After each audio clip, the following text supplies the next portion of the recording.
women leaders of the region, and we could associate other women leaders of the region.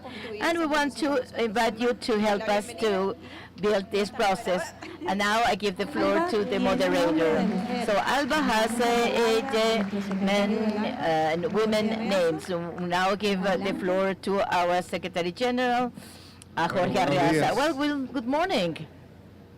Primero, sentirnos muy orgullosos de estar We're extremely proud tantas mujeres to be among so many women, hermosas, wonderful, no solo beautiful, en lo estético. not only Uno se refiere a la physically mujer, beautiful. está hablando Normally, de la hermosura, when we talk de la about women, creación, de la hermosura we de su don't talk about existencia, physical beauty, but about por la the, ternura, por lo estético, sino también por beauty la of firmeza que the representa la mujer, the strength of por la women, fortaleza que the representa force la mujer.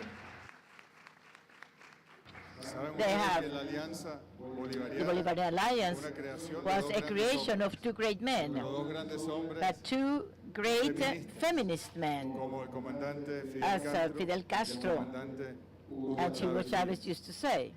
Ellos concibieron la alianza They devised primero como the una alliance alternativa first as an alternative contra lo que se imponía en ese against momento desde Estados the Unidos. impositions Era un at área that de time. libre They were comercio. talking about the free trade agreement. El área fue- But then, when El área de the libre comercio de FTA América fue frenada en was seco stopped en Argentina. and dismantled in Le Argentina, dieron la fortaleza a la they alianza rather strengthened the convirtieron, alliance. pues, And the alliance aquello que soñaron became Bolívar, in what Sandino, Bolivar, Sandino, and many other women and men dreamt in the 19th and 20th century that could be possible.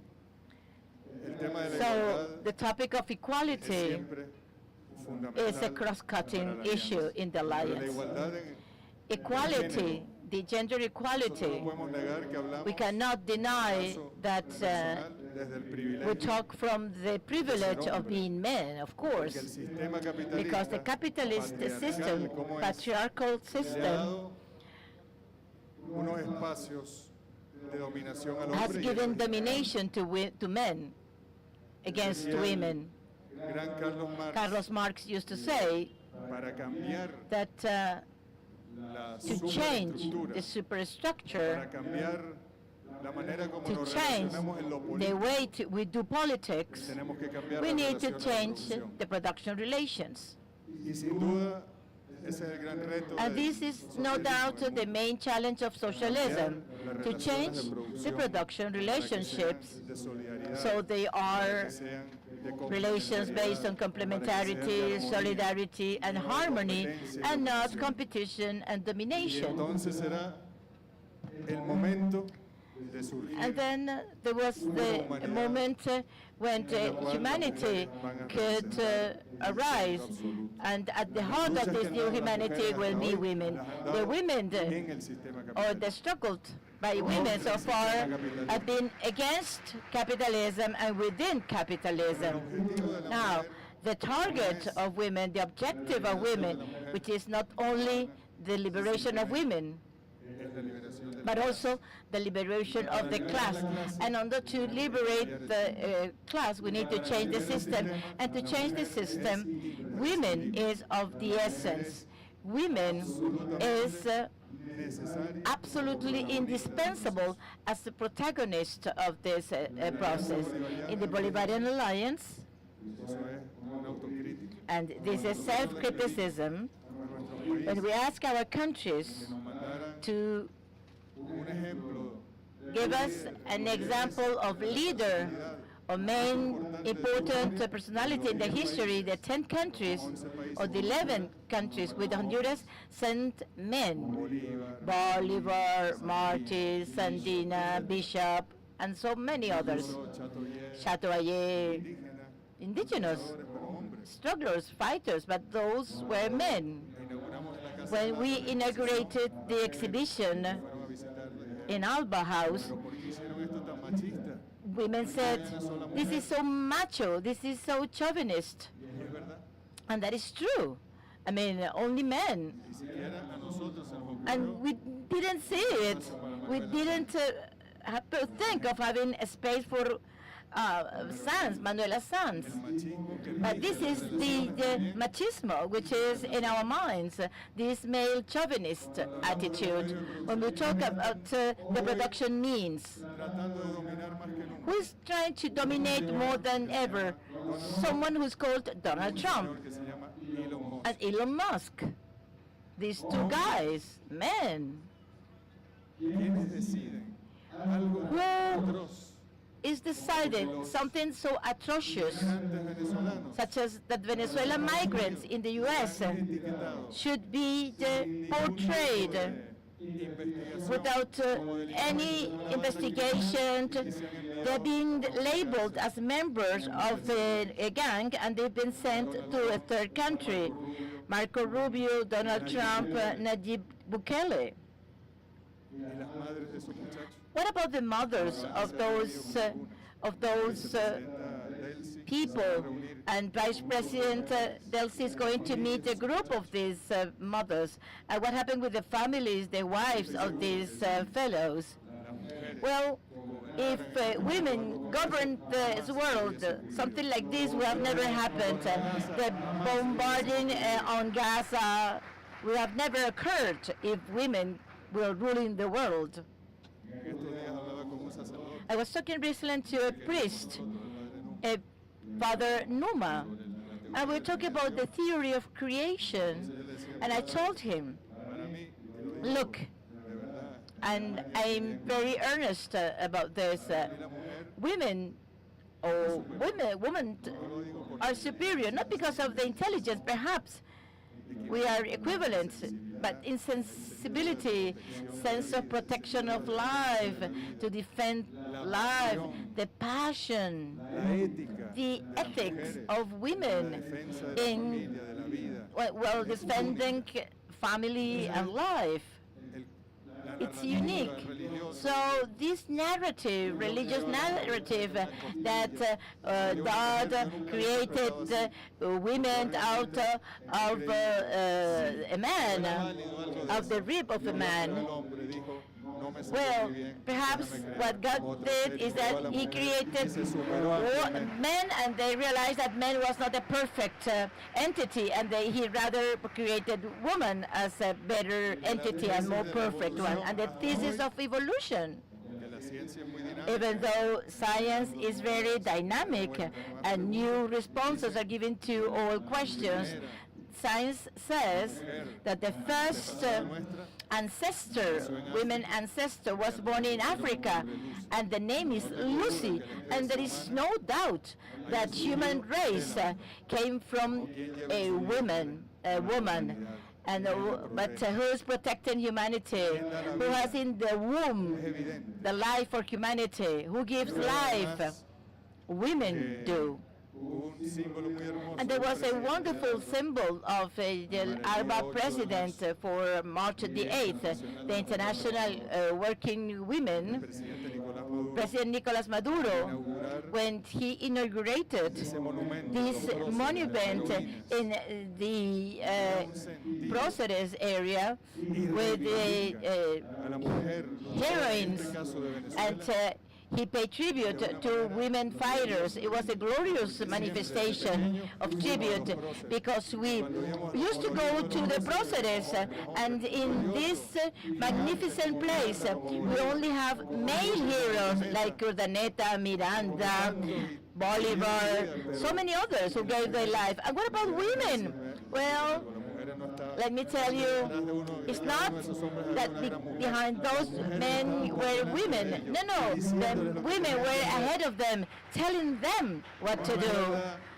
Isn't that true? Manuela Sanz told the liberator Simon Bolivar 1,000 times, be careful with Santander. Santander is going to lead you to a disaster, and that's what's happened precisely. So, in 1828, when Libertador was almost killed, assassinated, not even then the Liberator paid heed to her, and in the end he was defeated by Santander, and he was a victim of Santander in the end. So the Bolivarian Alliance Well, I would like all of us to have the opportunity, and not all of them can travel, and we need to make the effort when we have to go a los países del to Caribe, the Eastern Caribbean countries, St. Vincent, to Grenada, Antigua, St. Kitts and Nevis, a San Cristóbal y Nieves, Dominica. to Dominica.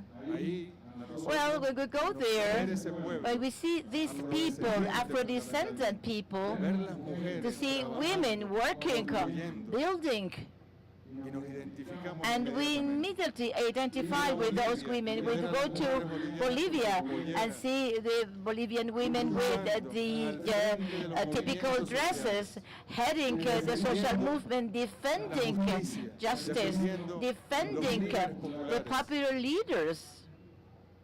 Ir a Nicaragua. When you go to Nicaragua, well, in Nicaragua we have a female president, co-president, Rosario Murillo. Now she is co-president. She is as President Daniel Ortega. Tenemos aquí en In Venezuela we have a woman vice president, Delcy Rodriguez.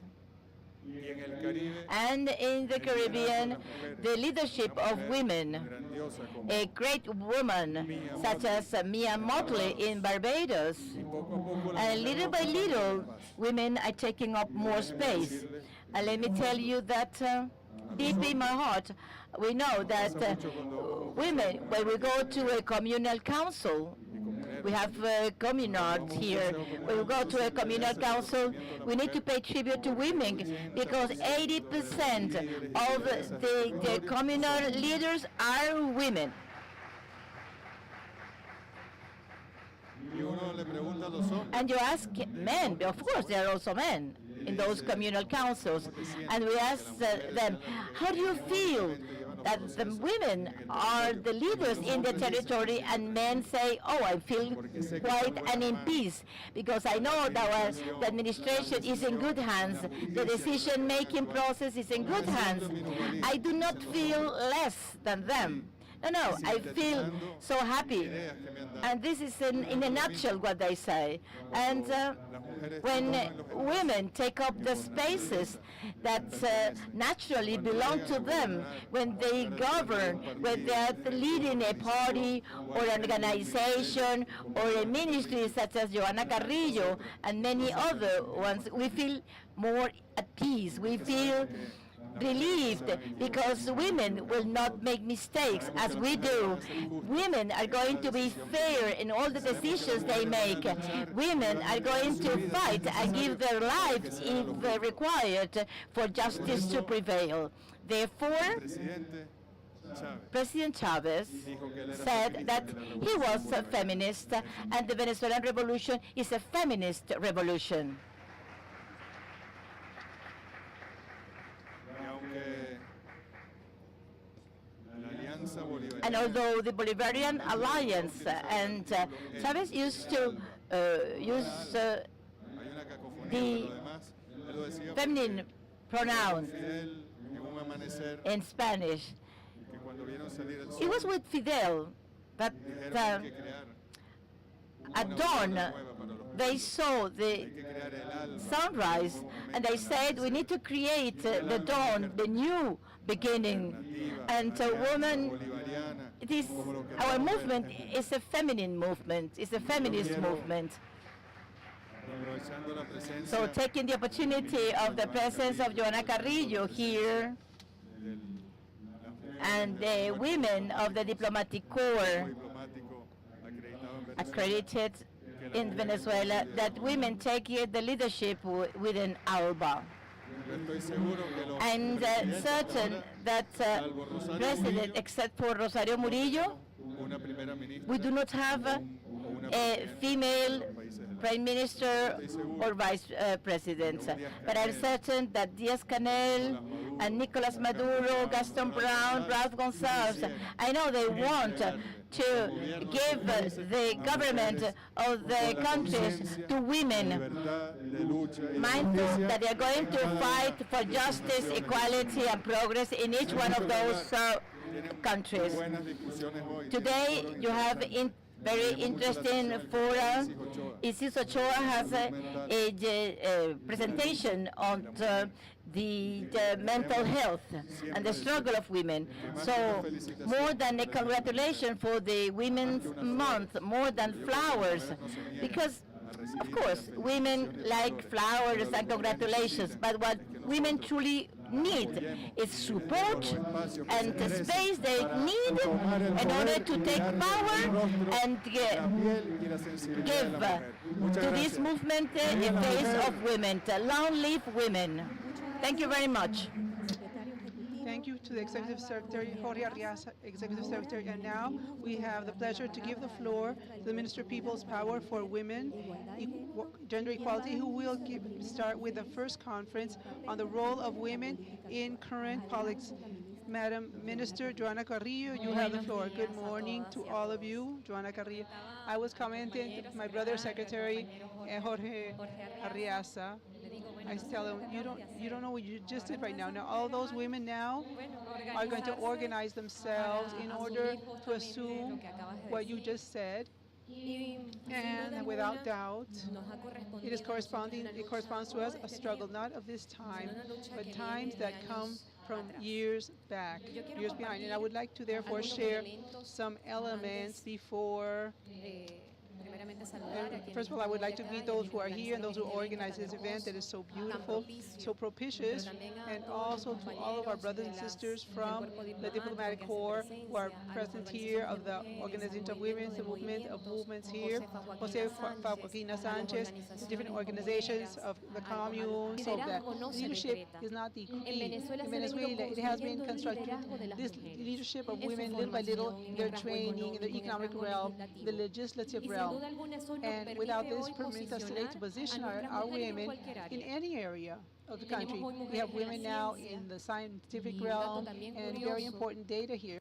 More than 60% of the scientific projects of our country are headed by women scientists. This is something that data given to us by the Ministry of Science and Technology, because today women feel that she is active participant of the construction of a country. And lastly, I would say that we have great challenges before us. Challenges in the new tendencies in technology, artificial intelligence especially. And here I consider Mr. Secretary and brothers and sisters and diplomatic corps members, it's necessary to know how we're going to assume that new challenge before us, where women are being victims, and we are being victims of fact of separation or division amongst us. Shall we say it's a distraction? And there are elements that still have to still analyze thoroughly. And I say this why? Because the enemy that was mentioned by our brother Arriaga has started to distract the struggle of our women and of the people. And if our women start to enter into a wave of distraction without awareness of what is happening, then we are going to lose everything that we have achieved until today. The enemy is technifying its methods. They are professionalizing the surgical way of penetration in the feminist struggle of our people, so that what we have achieved now feel be weakened. And we see this, especially last year, for example, we witnessed this, the 28th of July, we witnessed it. We lived it. We witnessed it.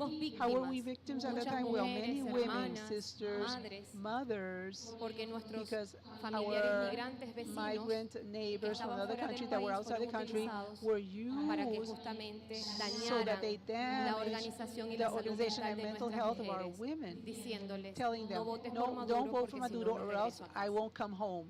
That was a threat. And that fact, which is very sensitive with respect to our women, even they're sensitive, they were firm because they were women that were with consciousness, that women that were leaders and women that will not kneel down. That is the Bolivarian leadership that we here in Venezuela, we can project towards ALBA-TCP. It is the leadership of the strength that women have as at the vanguard and protagonists of the struggle that we are waging. And then I would like to read something. A propósito de lo que With decía el respect to what compañero Arriaza, Brother Arriaza de said, los with monolitos respect to the que están en los monoliths that are in procesos, Los me Proces gustaría walkway, que I would like levantaran la that mano those of you quienes who raise your hand, no han those of you ido who have not gone right a now los to the próceres a Proces ver walkway el to see espacio that de las space heroínas. of the ¿Quiénes no han heroines. Who ido? haven't Levanten la gone mano. to that space of the heroines? Please raise your hands. Consideraría I que would consider pudiéramos that we hacer una can say, ruta, have a ¿verdad? route Con guiatura with a histórica historical para que guide in conozcamos order to los know the 84 nombres de 84 names mujeres of de la época de la women of the times of resistencia resistance y de la época de and la the times of independencia. independence. 84 84 nombres names of de women mujeres. who Y were key, seguramente and nos faltan probably there otras. are some who are Estaban many solos because they nuestros were próceres. because our forefathers were Y yo, alone. yo me And I asked preguntaba, y myself, and disculpen que excuse haga me esto that un poco más that I'm íntimo, going a pero bit yo me more preguntaba into depth, cuando but when I asked estábamos myself allí, when we went there to estábamos the con la Proceres, almiranta and we were Carmen the Meléndez, Admiral con el equipo Carmen de obras Melendez públicas and y another toda una ministry and comitiva a que el committee presidente that President colocó. gave us for Y this. estábamos We viendo, were y seeing le everything, comento and I esto. comment the following. La The última last prócer, mujer que fue woman colocada fue Luisa was Cáceres de Luisa Cáceres Arizmendi. de Arizmendi was the last of these Fue la última forefather que women colocamos. that we placed there. Y ella está And she embarazada, is en la pregnant. estatua In se the ve statue, embarazada. you see that she is a Y pregnant woman. pesaba mucho, And no it se weighed dejaba very much, subir. so it's very Y difficult to decíamos, bueno, raise. porque But why? pesa doble, Because ¿no? she weighs double because she has a child in her Cuando womb. logramos When we were able to colocarla, put cuando the logró statue there, colocarse, on top los of the pedestal, trabajadores hombres the que men estaban workers allí, who were porque there, todos because eran all of them hombres were los que men estaban who were construyendo los constructing these monolitos, monoliths of these de 84 verdad women, extraordinarios, which are truly extraordinary. comenzaron a llorar. They started to cry. todos. All the men started Desde el to que estaba cry. levantando Even la for the one grúa, that was in the desde que estaba crane, the one who was arriba, up on top comenzaron of a sentir the statue, they started to una feel sensación something, que a ellos sensation decían that que they no said they sabían didn't de la know historia de of the nuestras history mujeres of en la our lucha. women in the struggle for Y independence of the comenzaron country. a llorar. Therefore, they started to Cuando cry. bajan y And estamos when they con are down, ellos, and le when they come down, preguntamos and we por qué ask them, estaban why llorando. are you Y crying? nos They decían told que us estaban because they were pagando una paying deuda. a debt. Eso a todas And nosotras that nos llenó de una filled us conmoción with, extraordinaria. this moved us Y sabíamos greatly, que and we estábamos knew haciendo that un we hecho were doing histórico. a Por historical eso leo feat. Therefore, I esta want to carta, read this letter, una carta a histórica historical que le letter escriben las that was mujeres de written from the Barinas women of a Barinas Simón to Bolívar. Simon Bolivar. Y And I sin quote, duda alguna es without una doubt, it is a carta letter que that says much of the courage of women, Venezuelan women, and of course of all of the Americas and the world when you feel their homeland is under threat. I want to read the following, and I quote, these le dicen a women, they Bolívar call esto, Bolivar, le say, dice, tell Bolivar the no following, we do ignoramos not que ignore that usted, you, atendida la attended the debilidad de su weakness sexo, of your sex, acaso ha procurado you have procured eximirnos de las fatigas to militares. take us away from Pero the sabe burden muy of bien, the military venerable, fatigues. que el But amor I a want you la to know that the patria love for our homeland vivifica a vivifies entes más entities that are more desnaturalizados. Y no hay denaturalized, and there is no obstáculos por obstacle insuperar. that cannot be overcome. We, coated with firm character, putting into aside our weakness that they say we are, we know day to day the perils of our country, and therefore it would be ingrateful to deny the country the life that they sustain. The feminine sex, Mr. Bolivar, is not fearful of the horrors of the war. The cannonball will just take us to keep on going. Its fire will create a fire in us that will sustain us at all costs, as we want to keep our homeland and under this virtue, and we're wishing to help you. If there is a defect of those militaries who went to San Fernando, please take us into account and to destine to us wherever you think convenient to take us, to ask that we can help you, that we will give all sacrifices that have to do to the security and defense of the homeland. You can count on us, women of Barinas, 18 October 1811. You can count on us as soldiers, and this is where we come from. End of the letter. Negarnos la To deny the participación o la participation igualdad of equality sería fallarle a would la be to historia. fail history. Hoy, en And nuestro today in país, our country, hemos we have demostrado demonstrated que el that 54% 54% of the de women mujeres en su in diversidad their diversity han have participated en actively, querer ser, wanting to be, they were postulated to be governor fathers and legislators and to be national deputies as well. And this is part of the threshold that Chavez opened, and Nicolás Maduro continues in this El ALBA-TCP need. And in tiene que ALBA-TCP has to convertirse, sin transform duda without alguna, en doubt esa in that fortaleza, strength, con rostro de with the mujer, face of a esa woman, that fortaleza de strength igualdad, of esa equality for all, fortaleza de equality of compañerismo. strength for Desde everyone. From Venezuela no Venezuela, we do not practicamos practice ningún tipo de any type of feminismo que feminism irrumpa that justamente breaks la with or disrupts forma, the la way, the calidad y el quality and humanismo. humanism.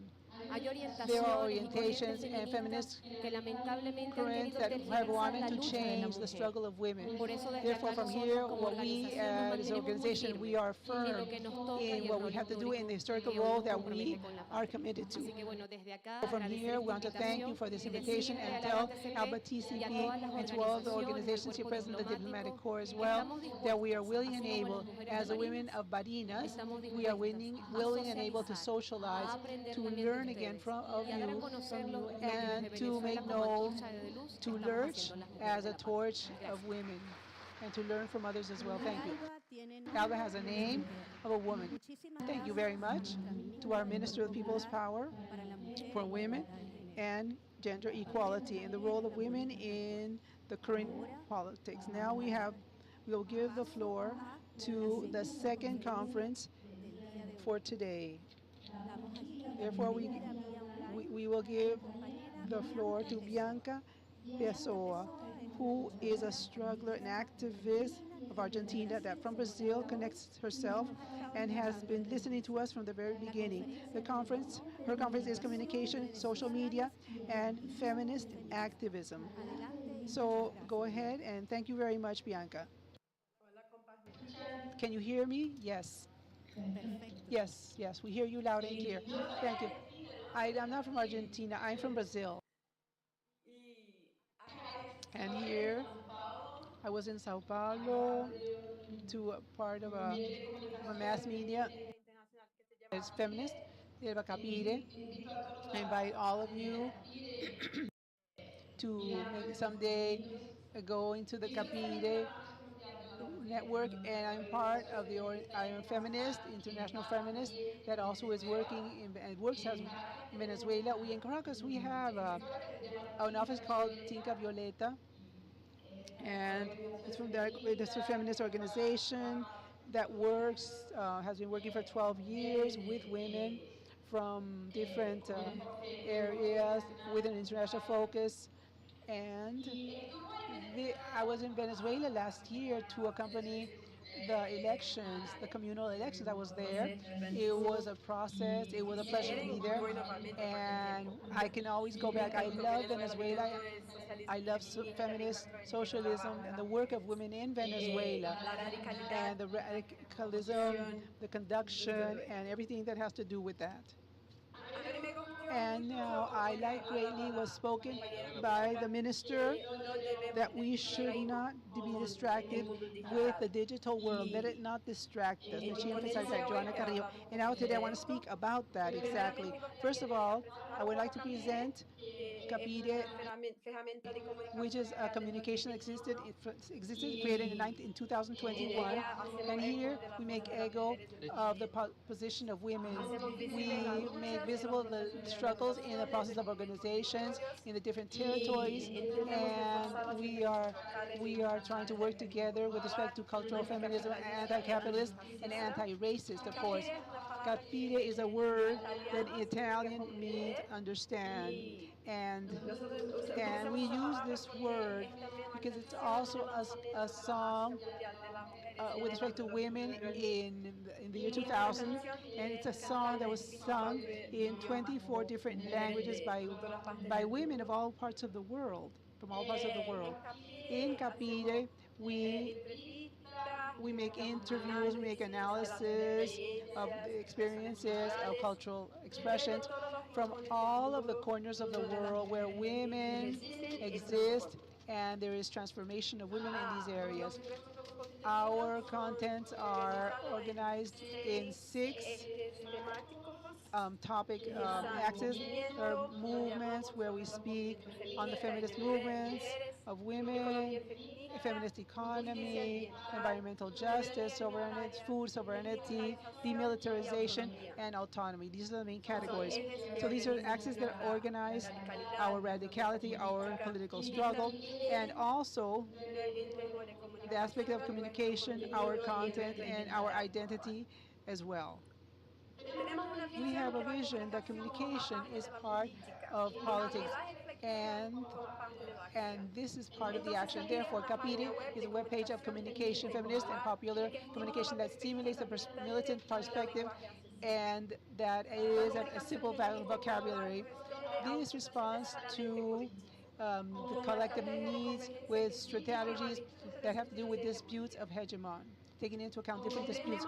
We have communication that is a common good and it is in permanent construction. And Capire also gives support to the content, and we find everything that we use different mass media, and we have graphs, and everything is published in the web in Spanish, French, and Portuguese. We don't have to be journalists or anything that are specialists. We don't have to be journalists or that. No, we don't have a list of tasks to do. No, but we work together, we work collectively, and we work from the grassroots movement. We have a feminist popular communication can be limited to internet, of course, and the logic of the social media. No, this is a story that which is depressing, and this has to do with different aspects. The social media are spaces of dispute, but not in the sense of different aspects as commonly we hear of.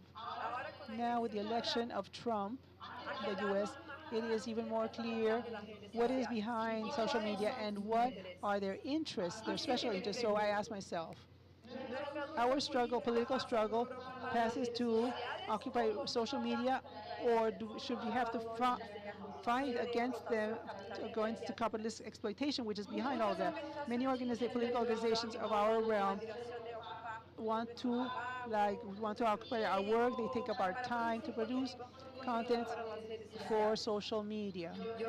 I personally, and also the World March, we do not believe that the work be not important. It's not that it isn't important, but this is not what we want. This is not what the revolution wants. There's a problem of access. Here in Brazil, and I know as well in Venezuela, everyone, shall we say, with respect to access to internet is not the same for all. That means not everyone has access. Second, as I said before, those social media are capitalist countries that extract information. This means that the algorithms will elect what contents will be diffused more or massively, what discourses will be more important. Even this Zoom, this platform Zoom that I'm using right now, is part of a great capitalist corporation that exists. So we need to think and perfect our own platforms that we use all the time. How can we change this? Because before, they're anti-capitalist, they're free platforms and I believe that our use of the digital channels digital channels serve to show people how much power we have in the countries and to mobilize ourselves so that they unite with us in our struggle. That's what we want. And communication of capitalism, digital capitalism implies the processes of production, distribution, and access to information. This in our societies happens in a structure of concentration in property, of the infrastructures of communication, mass media, and different platforms of information, their disinformation, fake news, that even though it seems a phenomenon that is new, in truth, it is very old. It's part of the history of the struggle against the left wing all over the world. That's the processing of data, for example, in communication and accumulation of data as capital. This is the struggle that we are facing today, that of the data that we know are digital registries of everything that we do with respect to when we are connected. Yeah, and today, even when we move in cities, each time more surveyed and with health and all systems that are digitalized. And These are they are processed, but they're digitalized. They can be falsified. They are related. They are taken from us, and this is called datification. The name that this process is using of accumulation of data as a capital. They use it. It's a discourse to distract people, to process, and process data of all of the life, guided by a logic that is extractivist and of control over us, because they know everything that we do. And this takes into account the political and different aspects that have to do with financial liberalization. There is convergence of technology and capability of transform our, and I say in digital aspects, manipulates the lives at an extreme scale. This process, therefore, limits us to the internet companies. Each time there's more people that have to do with production. There are different sectors, for example, in health, trade, agro industry, transportation. They're in all these realms, and even insurance realm. Then we have to denaturalize all of this data. The data are there in the, shall we say, in the environment. They have data. They just take the data. Uh, I'm sorry, but that's the sound. We they know what we buy, what we pay in taxes. That datification is to extract data of what we do from different sources so that it be more massive. There are companies that have a process of generation of data, of new data based on the data that we have. The first source that they use for extraction of data, we have the registrations of all of financial transactions, and they use different sensors in diverse places. This is called intelligence, but this is a false intelligence that they say. There exist many traps and structures of oppression that are organized with digital aspects. First of all, what we is combined in digital, it has a material basis that is composed by territories of a workforce. The data that do not exist in a void. They are used, and they are extracted when needed. The maintenance of the structures of storage of data is also important, and all of the better and everything that goes through digital depends on other aspects. What we call the cloud in reality is a structure that is connected by cables, and that it stores all of the information. All of the structure is controlled by great transnational corporations. The accumulation of data as a part of the corporation purpose. It's served authoritarianism and the blockades like against Venezuela and Cuba. For instance, in Cuba you cannot use Zoom, for instance. This dynamics is called the data colonialism. Second, this, as I said, internet is not a guaranteed right. People do not have always the same access to internet, and this is essential to reflect upon the media problems. In a country, within the countries, there are various inequalities regarding internet access. We have a report with the data demonstrating the problems with the internet. So 97% in Europe have internet access. In Asia is 50% and 40% in Africa. And among those countries, we have other countries with this problem.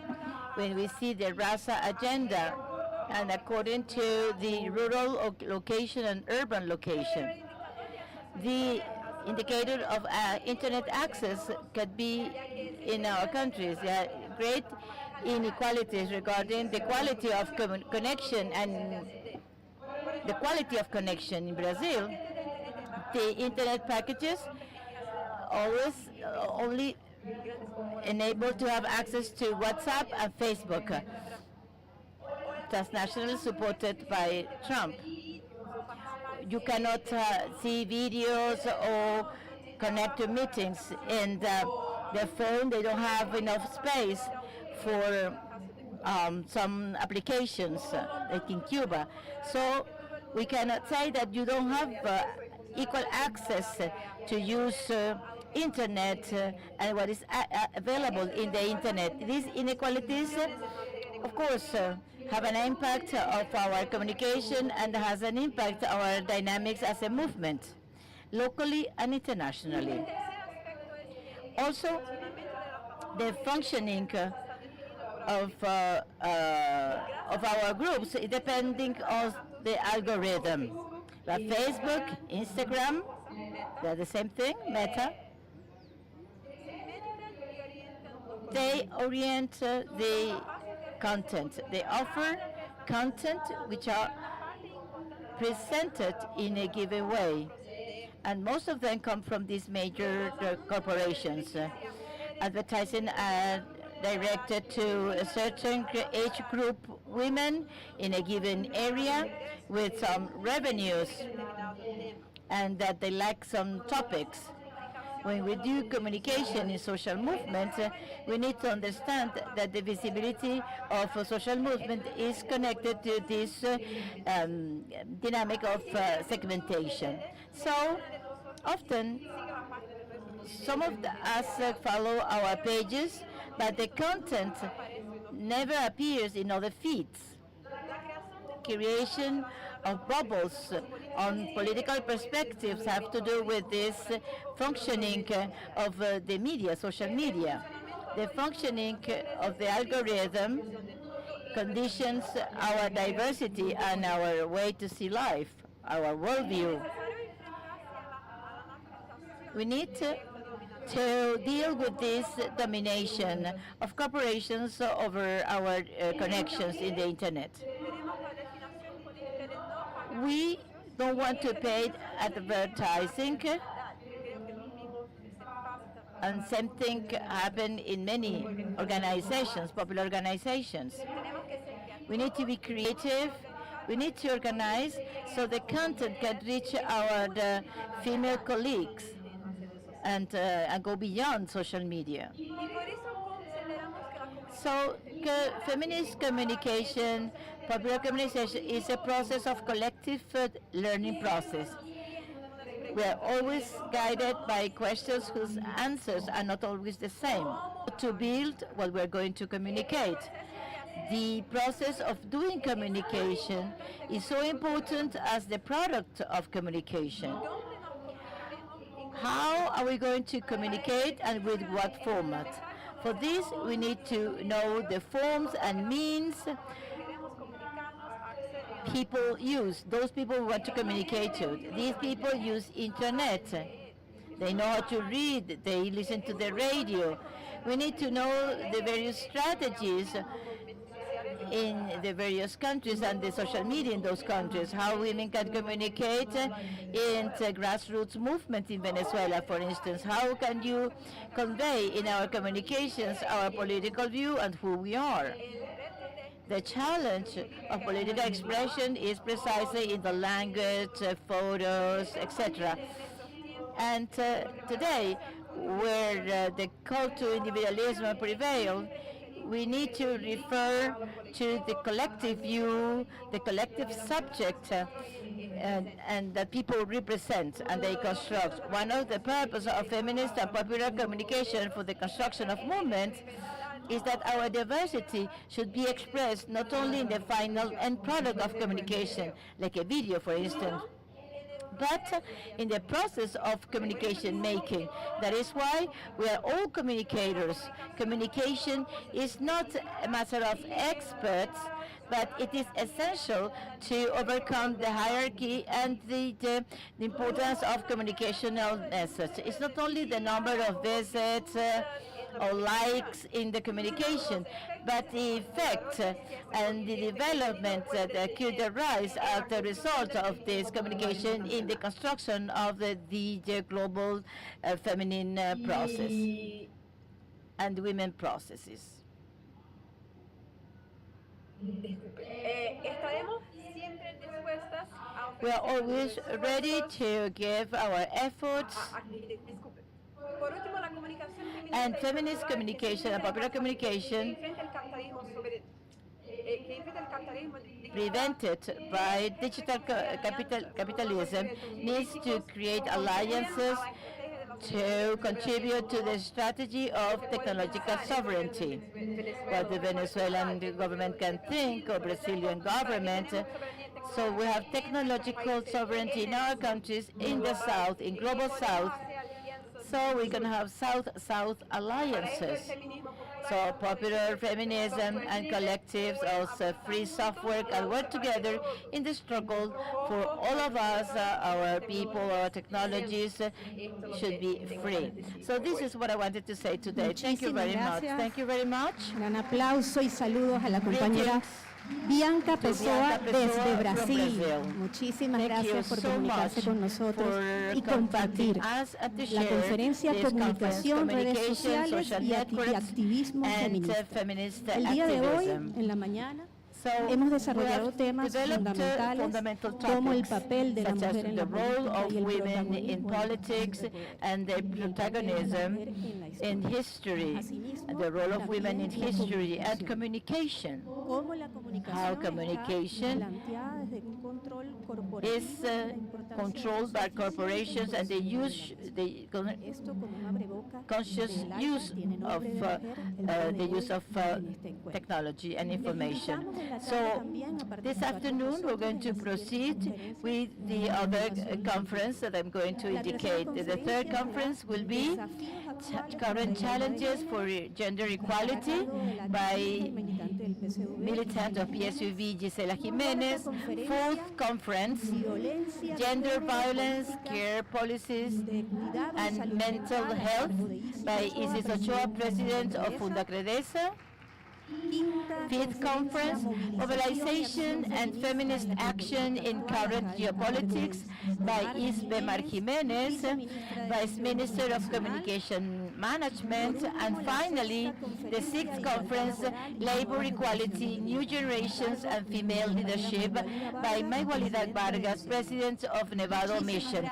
Thank you very much for your presence. Thank you very much to Germania Fernandez, Joana Carrillo, People's Minister for Women and Gender Equality, Diplomatic Corps, Jorge Arreaza, all the sisters present here today, and the members of our women movement. Thank you very much for your presence, and see you this afternoon.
Recording stopped.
Diony, a ver si te llega esto.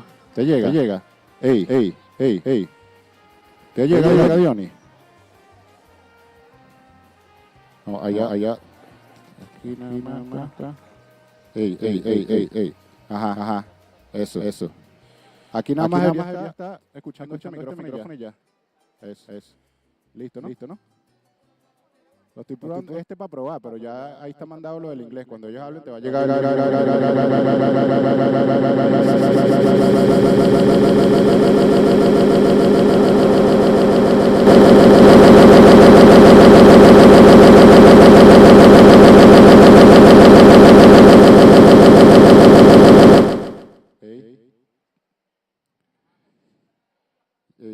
Chequeando. No, mira, este le envío tuyo.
Gender equality by our sister Gisela Jimenez. You have the floor. Pase, tome asiento. So Un please, aplauso. a round of applause for her. Thank you. El día. All right, I know there's a lot of wind right now. Bienvenida. Welcome.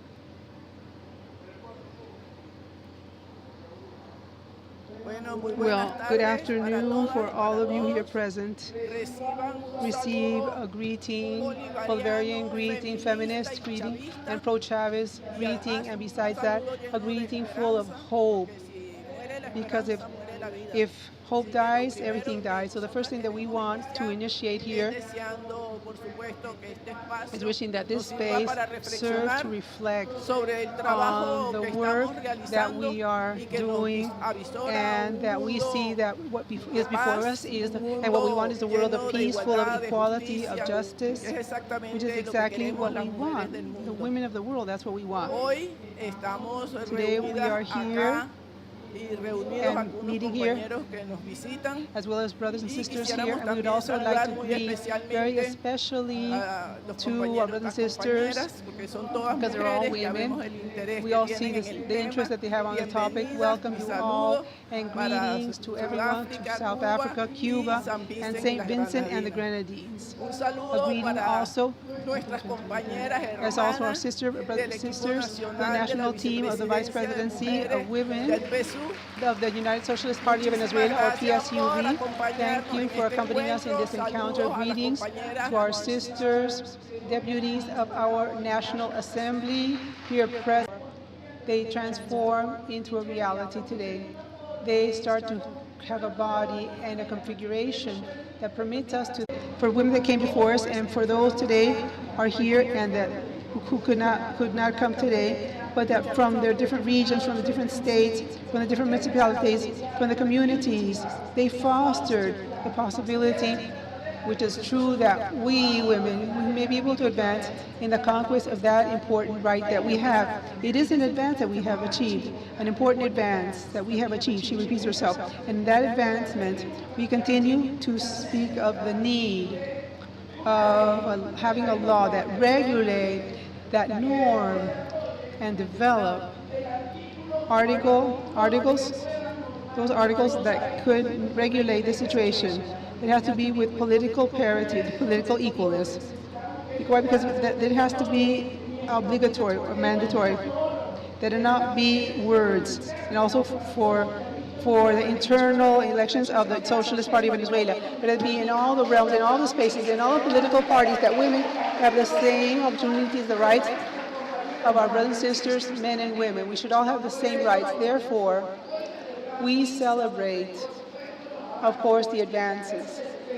And we have to continue working, of course. It isn't enough what we've done, that we achieve it in a given space. We have to continue working, or for a particular party. No, it has to be a right of each and every one of the Venezuelan women who participate actively in the public realms, public offices, not only at the grassroots movements, as effectively more than 80% of women that work in the communities are women who are in charge of the distribution of food, of the clubs, those women who are in charge of the distribution of gas. They are also in charge of water problems and all of the situations that are lived in those spaces. It's women who are in charge of that and of solving those problems.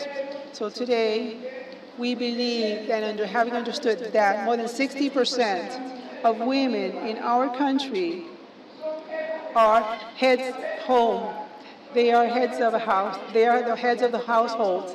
Therefore, if women know that situation and that family reality that we live here, they know what demands, their needs, their proposals, and their objectives. Also, the community has to know. Women also acknowledge all of those situations of women. No one better than a woman then to take the reins and to make the decisions in those bodies, those decision-making organs that exist. So I believe, and I want to insist on this topic, this is not something that we abandon. This is a fundamental right that we all have right. We have to go into depth for the participatory and protagonic democracy that is consecrated in our Bolivarian Constitution. It is our right and a duty. Therefore, I would also like to add that from the Vice Presidency of Women of the United Socialist Party of Venezuela, we have spoken of being able to collectively draft a code of solidarity.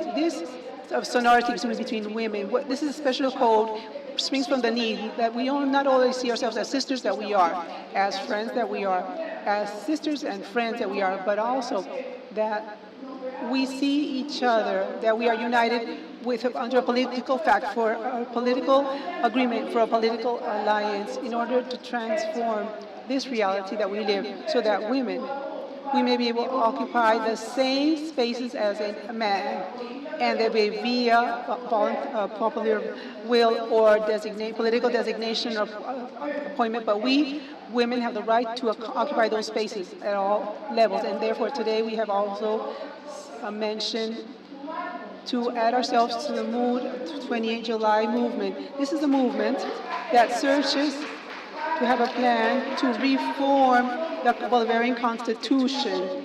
The Constitution, Bolivarian Revolution, which is one of the most advanced in the world. This is a constitution that we have that besides that opens this great opportunity to us women to include the conquest of the rights that we have been obtaining in these last few years. To include them, why? Why do we want to include them? Because we have the threat of fascism, and that threat is hovering over us, especially against women, the women in the world. Why? Because misogyny is not an isolated act. It is a cultural way of seeing the world, and the patriarchy is there hovering within a system of domination, as is precisely fascism. Because fascism is not an ideology. It is a fact that is a historical fact that searches the extermination of the others, men and women. It is a fact, as we just saw, everyone in the world, the way like in El Salvador, where they receive human beings, they're mistreated, they're humiliated, enslaved. They are on their knees. Today, Venezuela is protesting this. We demand the liberation of each and every one of those people, Venezuelans, men and women, who are found under those inhuman conditions. Because besides, Venezuelan women are also being victims of that systematic violation of their rights, of their human rights. So it is important, besides, to highlight here that within this process of planning that we have been developing, and within our political organization, we have stated 4 fundamental topics. The first one is socialism, feminist socialism. That's one. To work this aspect, to understand, investigate, analyze feminist, give it the form, the shape that it should have, the creation for the first time in the history of a socialism, of a feminist socialism, which is a socialist, feminist socialism. And this for us is pivotal. To develop that is going to be, it has to go through the organizational aspect of making the gender consciousness, class consciousness, ethnical consciousness, and that of homeland and defense of a territorial integrity of our homeland as well. Besides that, we have another topic that we consider is also fundamental in this process of change that we're living, and where we are trying to create a communal state to overcome the colonialist and the bourgeois state that existed before. And that occurs then and passes through the communalization of feminism. Is to communalize feminism is a task which also cannot be put on the back burner. It is revolutionary, it's necessary, and has to be done now. Why? Because many of our sisters in the different territories, in the communities, they do not feel feminist. Why? Because they do not know what is feminism. It's that simple. So there is a need to train, to teach people, and as we always make a call, not only training, but also self-formation, that we should try to cultivate ourselves so that we may be able to advance, to create this feminist consciousness that will permit us to feel that we are part of that new world that we are constructing. So it is the communalization, which is a fundamental part of feminism, which is a task where feminism, popular feminism, better yet, which is the feminism that we practice here by Venezuelans, and which is plural, collective, democratic, that has the characteristics that we all fit under that umbrella. From the most intellectual of women to someone who is illiterate, who has not had the opportunity to learn to read and write. So I believe that today it is the moment to reflect on these aspects that have to do with communes and the exercise of power in the commune. So we should also see the need that exercise of power be a shared power. It cannot be a power exercised from a vision or a patriarchal model. It can't stem from that. Right now that we have been working here on these aspects, it is important to state that it is also stated a 4th topic, the topic of the internalization of feminism. It passes then through that we be able to articulate, to order, work, get to know, to debate with our sisters that belong to different organizations, to political organizations from other states or from other peoples or other countries. Our sisters, for example, that are here present, who are part of the diplomatic corps accredited to Venezuela, it is very important to that send to those women, the organized people in your country, organized women in your countries, because we are here, we are making a call that has been made, first of all, by the President Nicolás Maduro, Venezuela, when in September of the year 2024, that is last year, he made a call from the Congress, Anti-Fascist Congress, which is also neo-fascist and anti-fascist and other, that was held here in Caracas, and he's called us so that we unite in one common front that is anti-fascist and anti-imperialist, in order that from there we can strengthen ourselves, which will to be able to face, because that's what we want to impose, against that tendency that they want to impose on us. So that's why the women, we have been working and speaking that part of that front, that world front, the international front that is anti-fascist. We are going to create the International Anti-Fascist Capital, a chapter of women, or women's chapter. And right now, we already have drafted a base document that we have presented last week. This is a base document or draft document for debate, so that we can exchange our experiences, that we read and comment and see the ways of struggle that women have in other spaces, by other peoples in other countries, but that it all be known, the ways, also that they know the way we organize ourselves, the way we struggle, the way we see the world, and share it amongst men and women of the world. So it is important then that our sisters here present from the diplomatic corps can take note with respect to what I have been mentioning since from the Vice Presidency of Women of the United Socialist Party of Venezuela. We think it is important to create a worldwide encounter of women that will permit us to sit together and debate on these different items which are fundamental for the development of the struggles in the future, and above all, for this threat that we have hovering over us with the resurgence of fascism in the 21st century. And that fascism, as all fascisms, is going to come, first of all, against us women.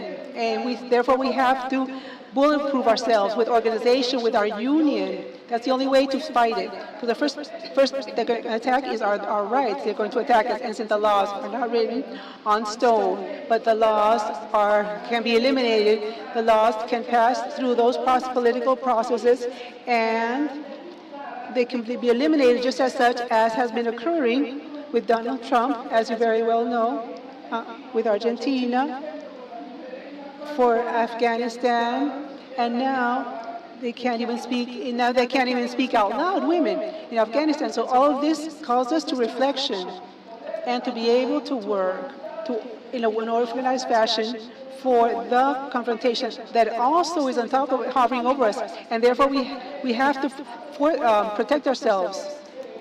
We have to avoid the future aspects. So I'm making an invitation here, to all of you, for all organizations, international ones, that from different spaces, women workers, housewives, people, golden age people, young women, older women, can you please organize in order to be able to face and create that common front that I mentioned, that we have that common front of protection in order to avoid that scourge that will be they want to impose on us of misogyny against us, against women. This is a great struggle, of course. It is a great struggle, but there is hope. And I said at the beginning, hope can never die. We have to help each other. We have to construct us and reinvent ourselves. We have to decolonize. We have to see the world anti-imperialist. We have to see ourselves in a different way. We have to reinvent the way we see things, because I think the most important thing of ourselves is to achieve that equality. At least in our case, it is consecrated under Article 21 of the Constitution. And this is equality, which is real and effective. It's not just one of a law, but it's substantive law that mentions us in the Constitution. There is what we have to continue. We have to continue from there on. We have to go into depth. These are the ideas upon which we have to debate on. Likewise, sisters, there is a fourth topic, which is a topic which is internal for us. It could also serve to be reflected on in other spaces, which is the topic of how do we constitute ourselves? How do we organize ourselves? How do we do this, and we do it with a unique sole front, or if we do it by different fronts that address different sectors. This also, we would have to discuss it, and is part of the debate that we have pending, but I'm sure that we can perfectly well reach an agreement there, that they give us that possibility to construct what in truth be consensus amongst all of us. That struggle, our struggle is difficult, it's not easy. The social processes and political processes will always, within the framework of a confrontation of ideas and proposals. But what can help us is that the objective, the final objective, the vision, the strategic vision, the strategic objective we have is the construction of a society that is of parity, of equality, that is truly democratic and deeply participative and protagonic society for all women of the world. That is the proposal that we have.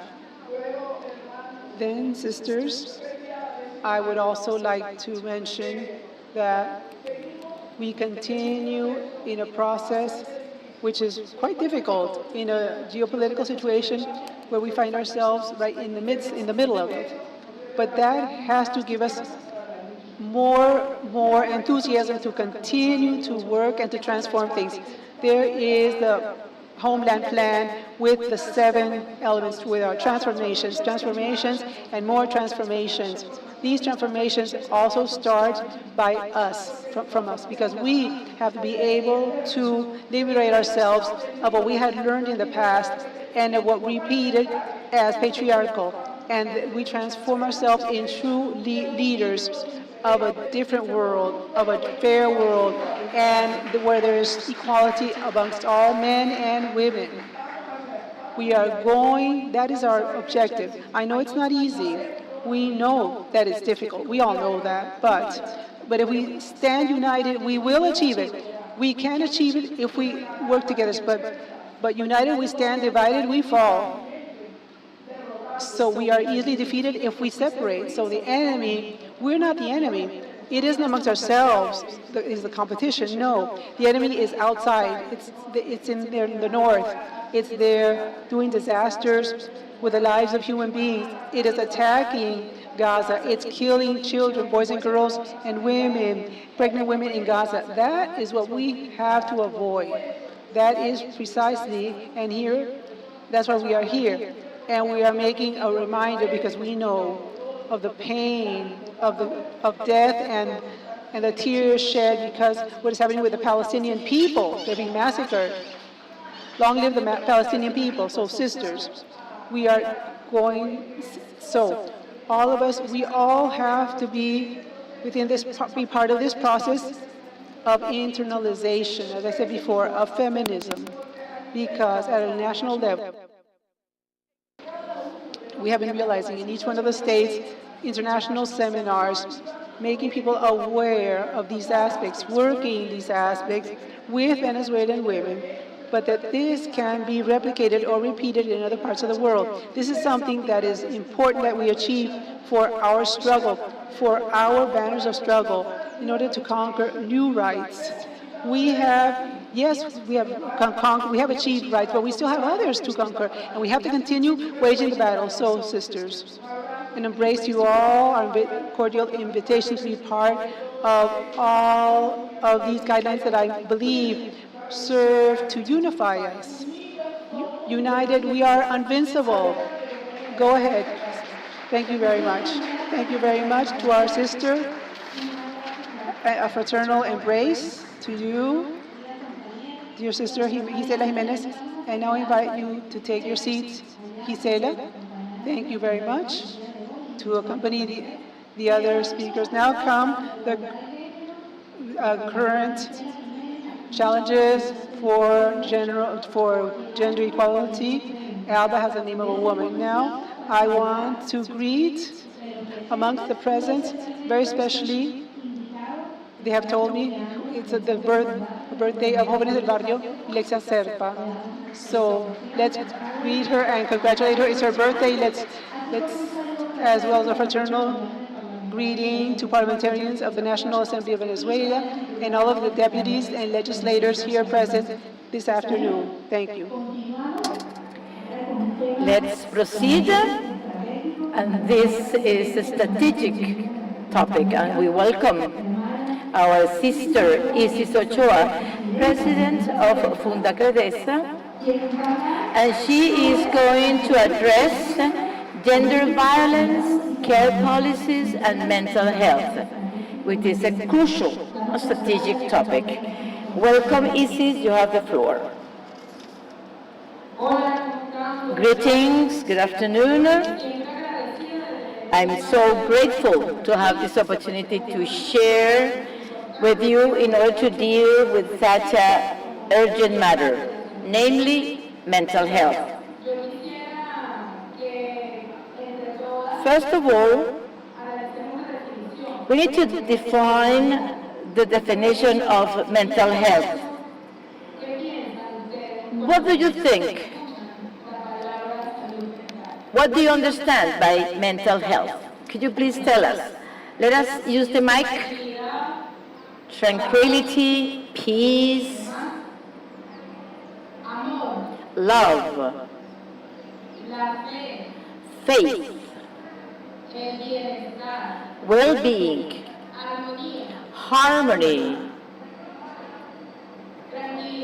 tranquility, peace of mind, respect. Should I write? Equilibrium or balance, emotions, strength. This is vital because I can overcome, and it could go this constant discussion that we are women, we are powerful, I can handle it alone. Be careful with that. Okay, good. The people of the decolonial school, they don't like me to use this concept, but I think there is a consensus, a world consensus, the concept of mental health of the World Health Organization. Mental health is defined as a well-being state enabling people to face stress, develop their skills, learn and work in a productive fashion, and contribute to their communities. And it is a fundamental human right. That's a major debate that we have to address. To have free access to mental health, and to overcome a paradigm that is creating a division between health and healthcare. And a friend told me, listen, you should have a therapy. What could be common answer to that person demanding? I know, my dear, I don't need that. I'm not crazy. I'm not a mad woman. What else did I say? No, that's too expensive. I cannot afford it, or I don't have the time. So one of the discussions that we need to have has to do with the analysis model of an anthropologist from Argentina, Rita Laura Segato. Have you heard about her? Segato. She talks about the dissidence of the heteronormative of the masculinity world and matriarchy of the world system, which is basically violent. Structurally, is genocidal, extractivist, and she says that water, nature, animals are dissidents from this patriarchal system, which is basically violent. So from this perspective, that we are in a world system, this is a very good book, counter-pedagogical of cruelty, which is a structural violence system and systematically is violating our rights in a very subtle manner within the system and transform us in a receiver of systematic violence, and it justifies it. We are women, we can handle it. If I don't do it, no one is going to do it. My child's father helps me. He's not essential. He's just some assistant that I have from time to time. It's not that it's a daily task of children education that should be systemic. So all these expressions generate logics of exclusion, domination, subjugation, and they systematically reproduce in the culture, and it is an invisible process.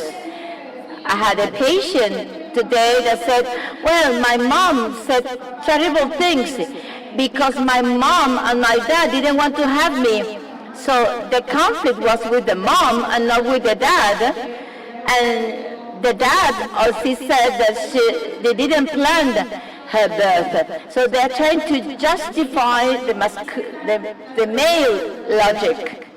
And this is very subtle, present in our analysis. And I say this because we need to bear in mind the phenomenon of health, of mental health, and this should be analyzed in the framework of violence.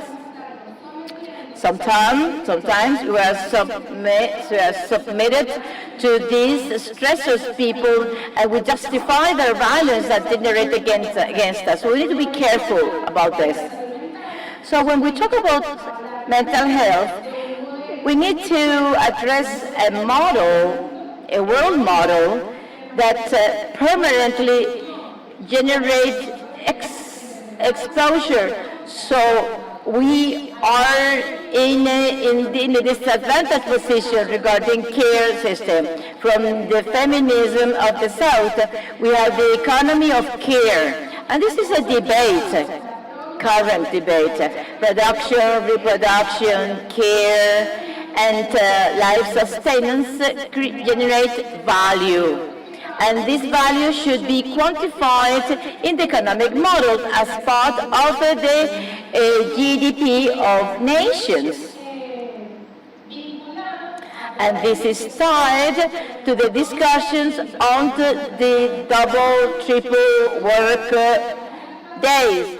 So after working outside our homes, we need to go back to our homes and continue working. So we work twice and thrice. So now I want to also mention another phenomenon affecting us, namely the great challenges of the planet after a world pandemic.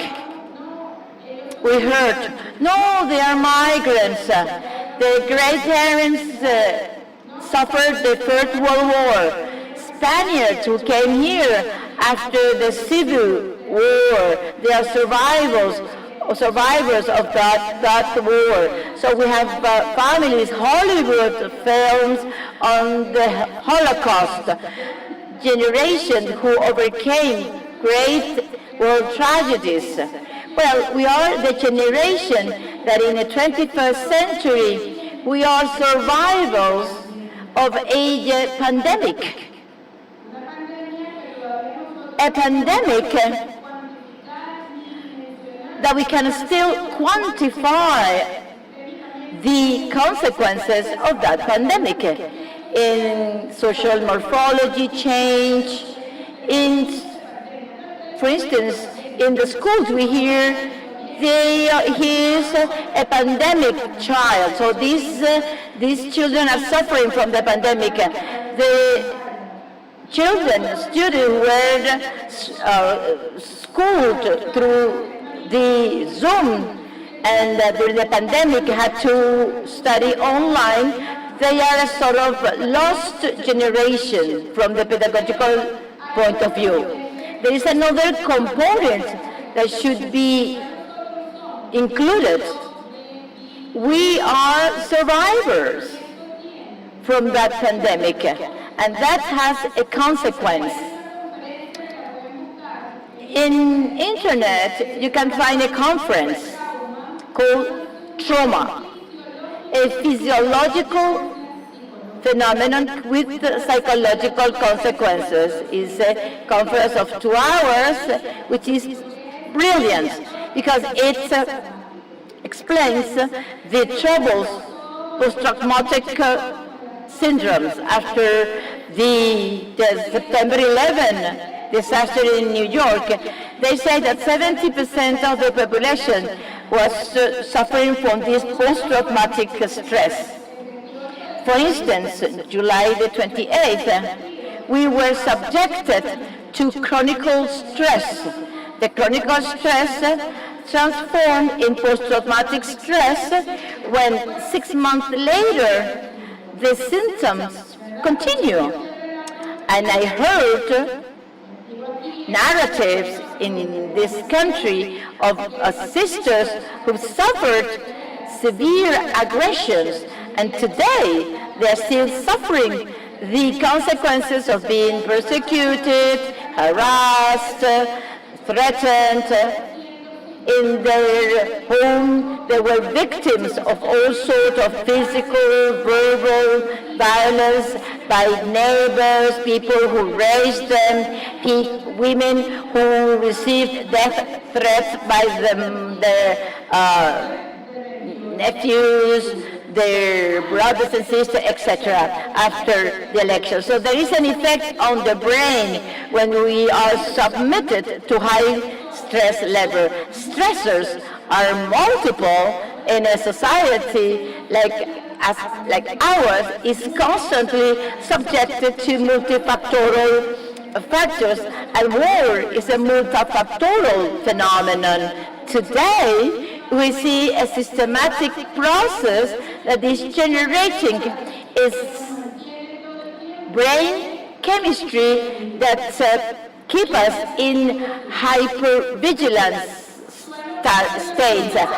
If there is a noise in the home, you are scared, and it takes a magnitude like it is the end of the world. Well, there is a physiological response. We have an organ which is very tiny, like an almond, which is the brain's amygdala. The function of this amygdala is being like a warning sign, It is always in red, and the cholinergical system of the body activates, and the suprarrenal gland start to generate cortisol. The effect of cortisol in human bodies lasts 8 and 9 hours. Have you seen the dogs that they're howling after doing that? What do? They just stir and they go on. Well, they stir is a body reaction to self-regulate the body. Our brain always is in hypervigilance for 9 hours after it is submitted to cortisol.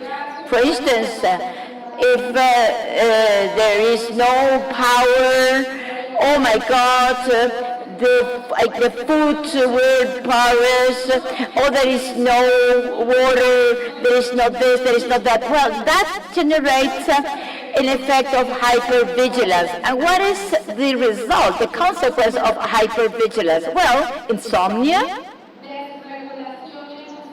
an emotional deregulation, turning on and off. The sympathetic and parasympathetic systems turn on and off. So I'm totally emotionally deregulated. And mothers, I'm going to give you 10 advice. Who are the mothers here? Well, Emiliano, mom, they go fascinated by football.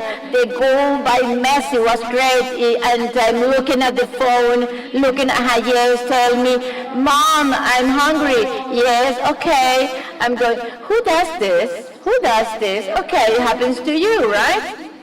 We have a system, like the chorinergic system, which is the vasovagal system, the vagal nerve. Well, for our human little dogs, my little child is 8 years old. If we do not have visual contact with this child, because we are the head of the group, if we don't pay attention to our children, we prevent connection. So you cannot understand.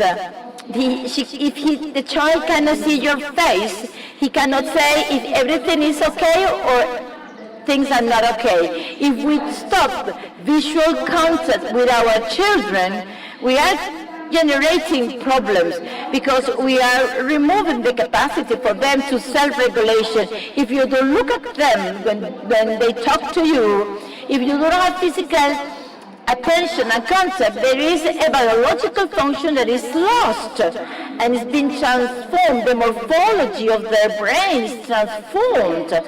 So, and this has consequences in the same way as the morphology of a brain in constant hypervigilance is transformed. It's a nephritic patient. Nephrological problems, dialysis, the kidneys are affected because there is an overproduction of cortisol. So we are addicted to the phone, to sugar, to bread in the afternoon with a little bit of coffee. Our brain only behaves through reward, immediate gratification, intolerance to frustration. Who has felt so frustrated that you start crying as if you were a 4-year-old child? We cannot metabolize frustration. This intolerance to frustration generates ire, insatisfaction, because we cannot enter in contact with the other person and have the possibility to metabolize frustration and gratification. And then constantly we have an open situation, and many open situations are there, and the body, since it needs self-regulation, these open situations just go to the surface, and then there is an explosion of ire, and then you say, I don't know what happened to me, but it exploded, I exploded, I had a crisis. Why? Well, because we have an open situation which has left behind, and you say, no, I'm strong. I'm not, I'm okay. I have peace of mind. You know, like the meme of bombs behind you, but I'm just fainting that I'm okay. I'm fainting that I'm right. All of these are components that you need to bear in mind in order to identify. In this concept, there's an element that is missing, the capacity to self-questioning, asking yourself, what am I doing? All this is happening, so what do I do? What is my position? Sometimes you ask someone, what emotions do you feel? Well, the party, we will overcome the unilateral coercive measure. Hey, hey, I'm talking about you. What do you feel? Sometimes we don't have the capacity to identify your emotions. If you cannot identify your emotions, what are the emotions? Tell me about those emotions. We have tertiary emotions, primary emotions, rage, ire, wrath, happiness, right? Sadness. Those are emotions. We have 5 fundamental emotions, and then secondary emotions. Such boring. Ennui. Ennui is a French word. But if I do not know how to identify what are the emotions I'm going through, and I don't realize that I have that emotion, I avoid that emotion, well, that is part of mental health. I need to have the emotional literacy enabling us there are no good and bad emotions. Someone say, oh, you keep quiet, you are more beautiful. And so other people say, oh no, women are complacent, they are nice, they don't say slurs, that women never get mad, we are dame and princesses. However, you need to identify what am I feeling. Go through that emotion and inhabit the emotion. If you do not do that, we cannot manage our emotions, which is the key component of mental health. You need to handle the stress and develop your potentialities. Well, if you want to do that, you need to identify that I am a body, an organism that could go through different states and they are not good or bad. It's like in the movie, there's a movie where finally a woman handled her emotions in that movie. So, did you see Joker? The Joker, did you see that movie? It's a strong criticism to the public health care system in the US. The mom told him, oh, you are happy. You are happy in a framework of decadence, living with a psychiatric patient, but he was always happy. So that's the beginning of the work of identifying if we have or not mental health problems. Because we have the well-being approach of mental health, and the other thing is to have some illness regarding mental health. And we're going to address that issue as well.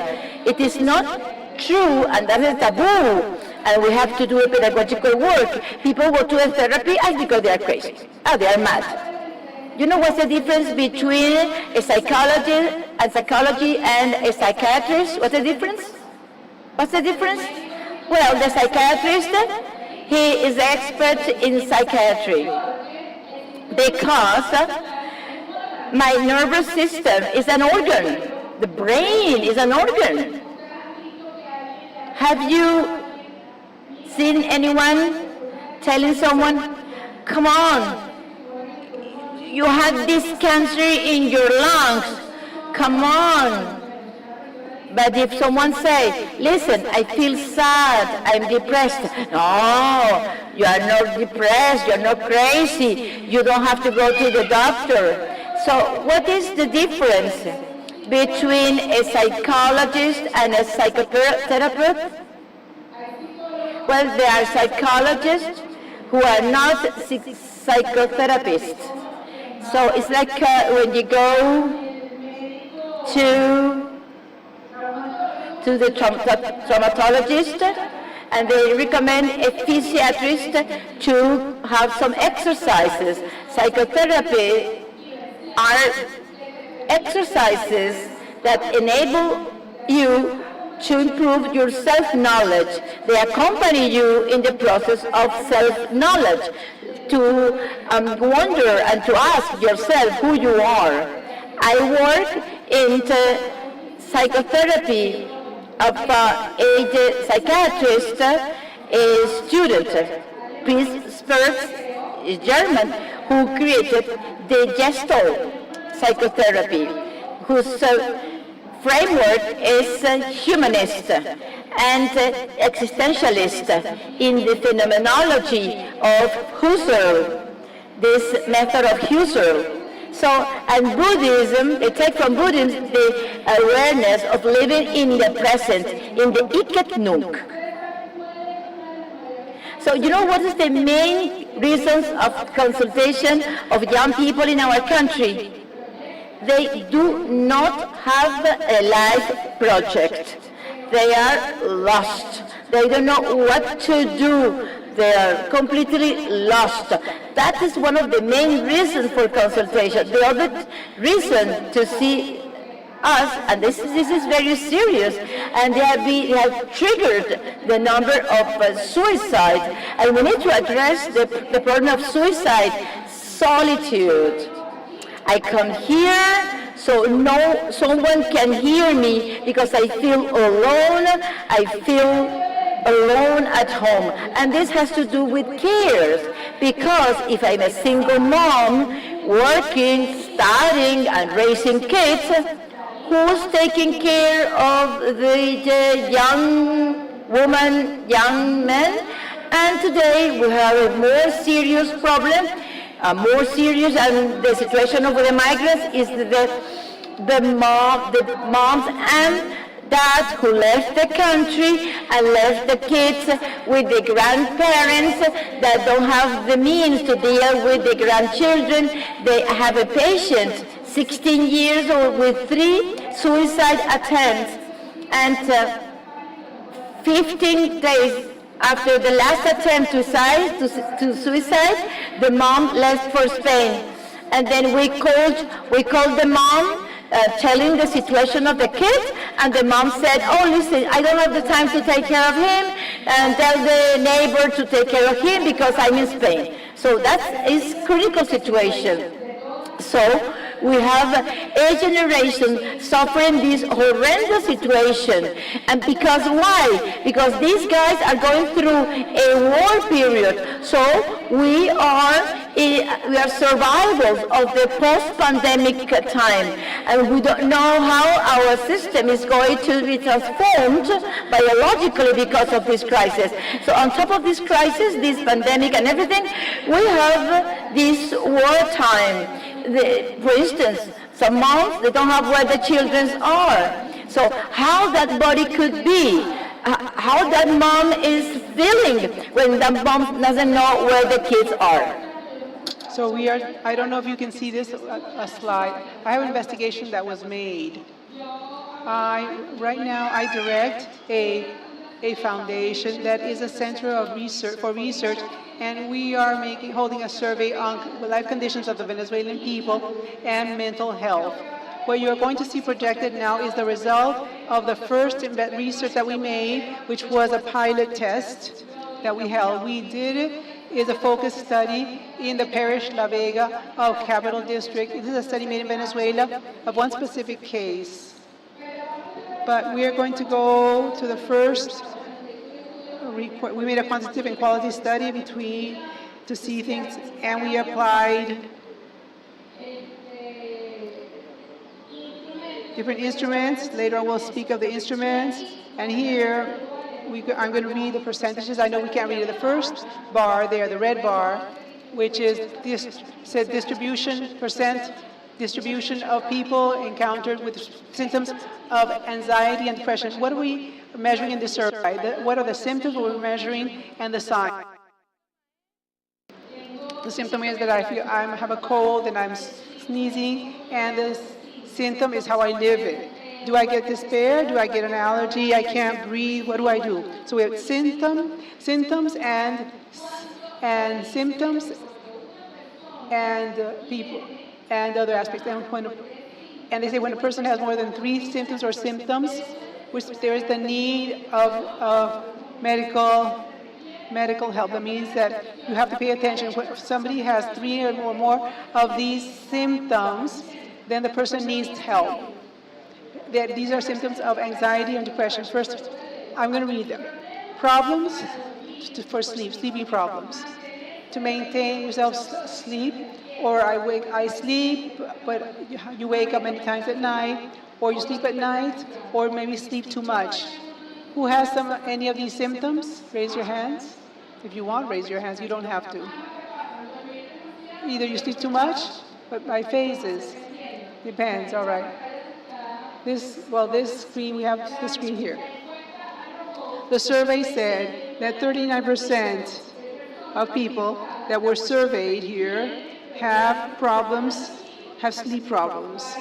To fall asleep, to keep sleeping, or they're sleeping too much. To sleep too much is a symptom of depression or bulimia. This is another, which is of people, there's a loss of pleasure. For example, I used to love to dance, now I don't sing, I don't dance anymore. Something that gave me pleasure before that I liked very much, but now I'm not motivated or stimulated to do it. Now I'm going to feel tired or to have little amount of energy. Who has symptoms of this? Okay, 34% of the sample. You have a little appetite or eat too much. 28% of the sample. To feel depressed, without hope, hopeless, 28% of the sample. To have little interest or pleasure in doing things, 24% of the sample. To have difficulty to concentrate in things like reading or watching television, 21% of the sample. To move around or speak very slowly, or be on the other extreme, very agitated, and that would be 20% of the sample.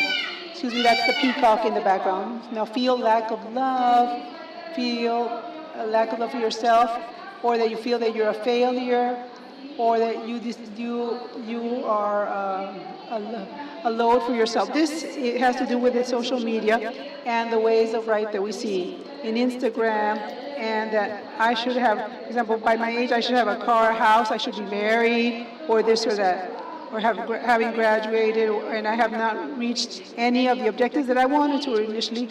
And then this is very important, is to have suicide ideas. The person who has suicide, it only should be 1% of the population, but we are 5% above that. We have 6% of people, which is very high, who have suicide ideas. Now let's compare with this next slide. And let's see how women, the symptoms are considerably greater in women than in men. Women, the problems to sleep are 40% problems to achieve sleep. To feel tired, little energy, 38%. To feel that you don't have desires to do anything. To have ideas of suicide, 8%. And we know that the topic of femicides, the inductions of suicide, is validated as a way of femicide as well, for example. And to have difficulty to concentrate in things like reading, or that you go to the fridge, you open up the fridge and say, oh, what did I come to look for here? Doesn't that happen to you? I remember after COVID, I didn't remember what is red. I had to go see my closet. This is red, okay. Because I couldn't remember. I was a post-COVID that was quite severe, by the way. To speak very slowly or be very agitated, 21% of the sample. To have little interest in doing things, or 25% of the sample. Then we have, so here there is increase, considerable increase in what you see in red, the bar in blue, that in yellow or like orangish is women, and the bluish, purplish bar is that of men. Now, this is the investigation that was made here in Venezuela. Now we are developing another one in the central region of Venezuela, which is District Capital District, La Guaira area, Miranda State, Carabobo State, and Aragua. We are going to distribute to you the QR code because we have, this is a survey that is self-administered. There are 20 questions. It is anonymous, of course, and we ask for your support to diffuse this because there are going to be data that are very important for the country. And then be able to create the right public policies to address this. I know that we have to speak here of violence, of gender violence, but there's systemic violence, which is also part of the violence that we have that are invisible. And also, there was a phenomenon, and I know that you know the World Health Organization declared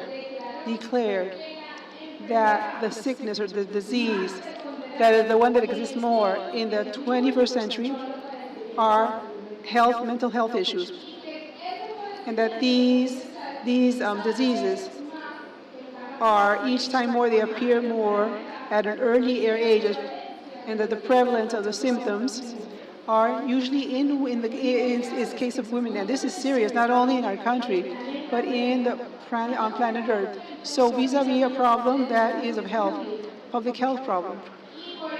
And for example, when a woman is victim of violence, it becomes also in a clinical case, which is to survive. And that woman can be maybe have an idea to suicide. So we have to see what is happening because the person maybe wants committed suicide. Another, which is brutal, that exists, that occurred here in this violence, gender violence, for example, is the increase in sexual abuses to children, in the case of children, adolescents. So there is, I know, that the first line where the aggressors are, or those, because there are also women that commit sexual abusers, no? There are no official figures, but they say that it could be between 40 up to 40%, because that explains with the triangle of the savior, the aggressor, a victim, anyone who's exposed to violent, systematic behavior falls within that triangle. Either the victim becomes aggressor, and they can play of savior or of other. And this is part of the cycle of violence. So these are social phenomena that with the isolation, social isolation, then they triggered to increase in abuses of women and children. Those who are denounced, because there are many who aren't, because here we have a monitor that is made by an anthropologist, Aide Zambrano, in new topics that they only work with data of digital press, and the figures are alarming, which she finds. What does this mean? That she only works with information that is published, and the ones that aren't, that are not published, that are not made visible, and it's terrible. There are 20 cases, something 30 in a month, more than 200 cases, 300 cases a month of violence in a year. So that's why there's a need to start to speak of these topics. The first part of overcoming a trauma is to read about it, to express it, to be able to speak. That's why it's important that we make circles of women circles, that we have, there are not only spaces of political participation. We have to check very well our way of constructing militancy, because not only for the task, not only for struggle, it also has to be for the care, for accompaniment of people who have been attacked, the contention for emotional literacy of people, because I believe that now, with all these problems that we are living in, with all these figures, there are categories, for our social work, we are making mistakes. You and I, we exist, right? We exist, right? Yes. We are beings, we're human beings, and we exist, right? When did we start to exist ourselves? We have an intrauterine existence that lasted 9 months to 10 months. Then we also have a life outside of the woman's womb that starts from the moment that you pass when you are born and you leave the womb. Your mother's womb, that is point zero, day one of your existence, when you are in the world, outside of the womb. And this is the line then. It exists up to the day and exists until you die, that line of life. But how many lives are there in that existence? How many lives have you had, Mercedes, for example? Three lives. And how many have you had? One. You weren't a student, you weren't a girlfriend, you weren't a mother. How many lives have you had? Do you remember? 4. I had a life in the past where I was minister, I think. In this life, I'm a psychotherapist, gestalt. Before I was a student of anthropology at the Central University of Venezuela, and I was always in a specific area. So the lives were totally different, one was different from another.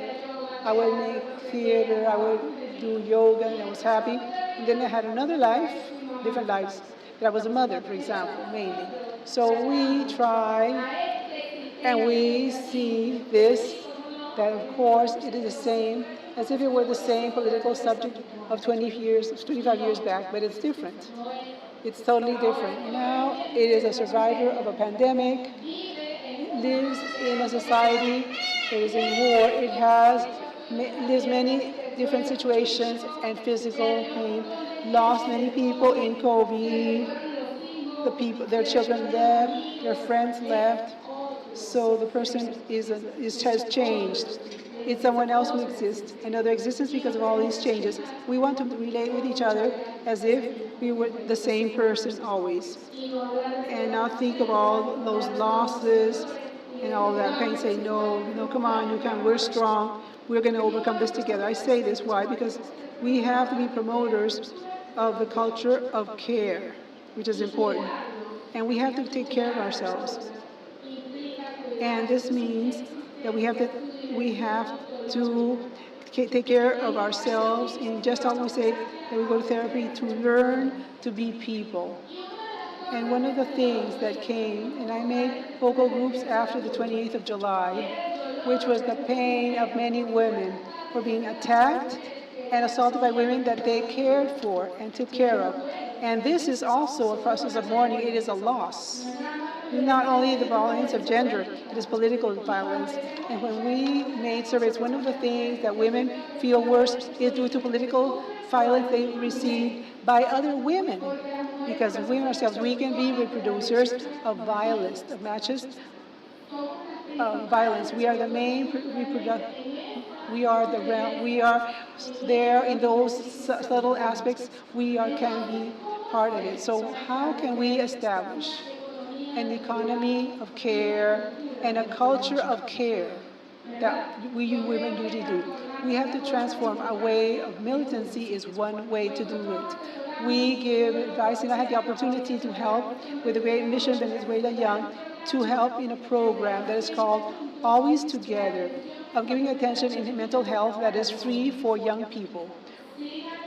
You can follow it in the networks, in social media. That's the beginning of a practice that we want that it be turned into a permanent process of design of public policies. Now, we have the constitutional reform, yes, and we are going to have elections for the parliament. This is a struggle of feminism, is that 1% of the municipalities have be for policies of care for women.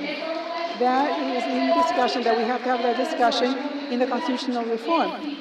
The system of care, the system of prevention and social protection. Why? Because I want to say something. I see with concern situations like that in El Latillo, place here, where a little girl who is 15 years old, her answer is to punish her. The ministry, public ministry, that what the hell does for a little 15-year-old girl to be a perpetrator of that nature, of something that she did? What is behind this all? The problem is not punitive, it's preventive. Not punitive, it's pedagogical. It's of accompaniment of timely situations to see what is the conduct, what is happening. So what we have to do is to struggle so that there be or a municipal or just a law of care. Who knows the law of laws, the law of care that was passed in Venezuela? Who knows here that law of care? What is the commitment? Is to diffuse, to debate, to reflect on the law of the system of care.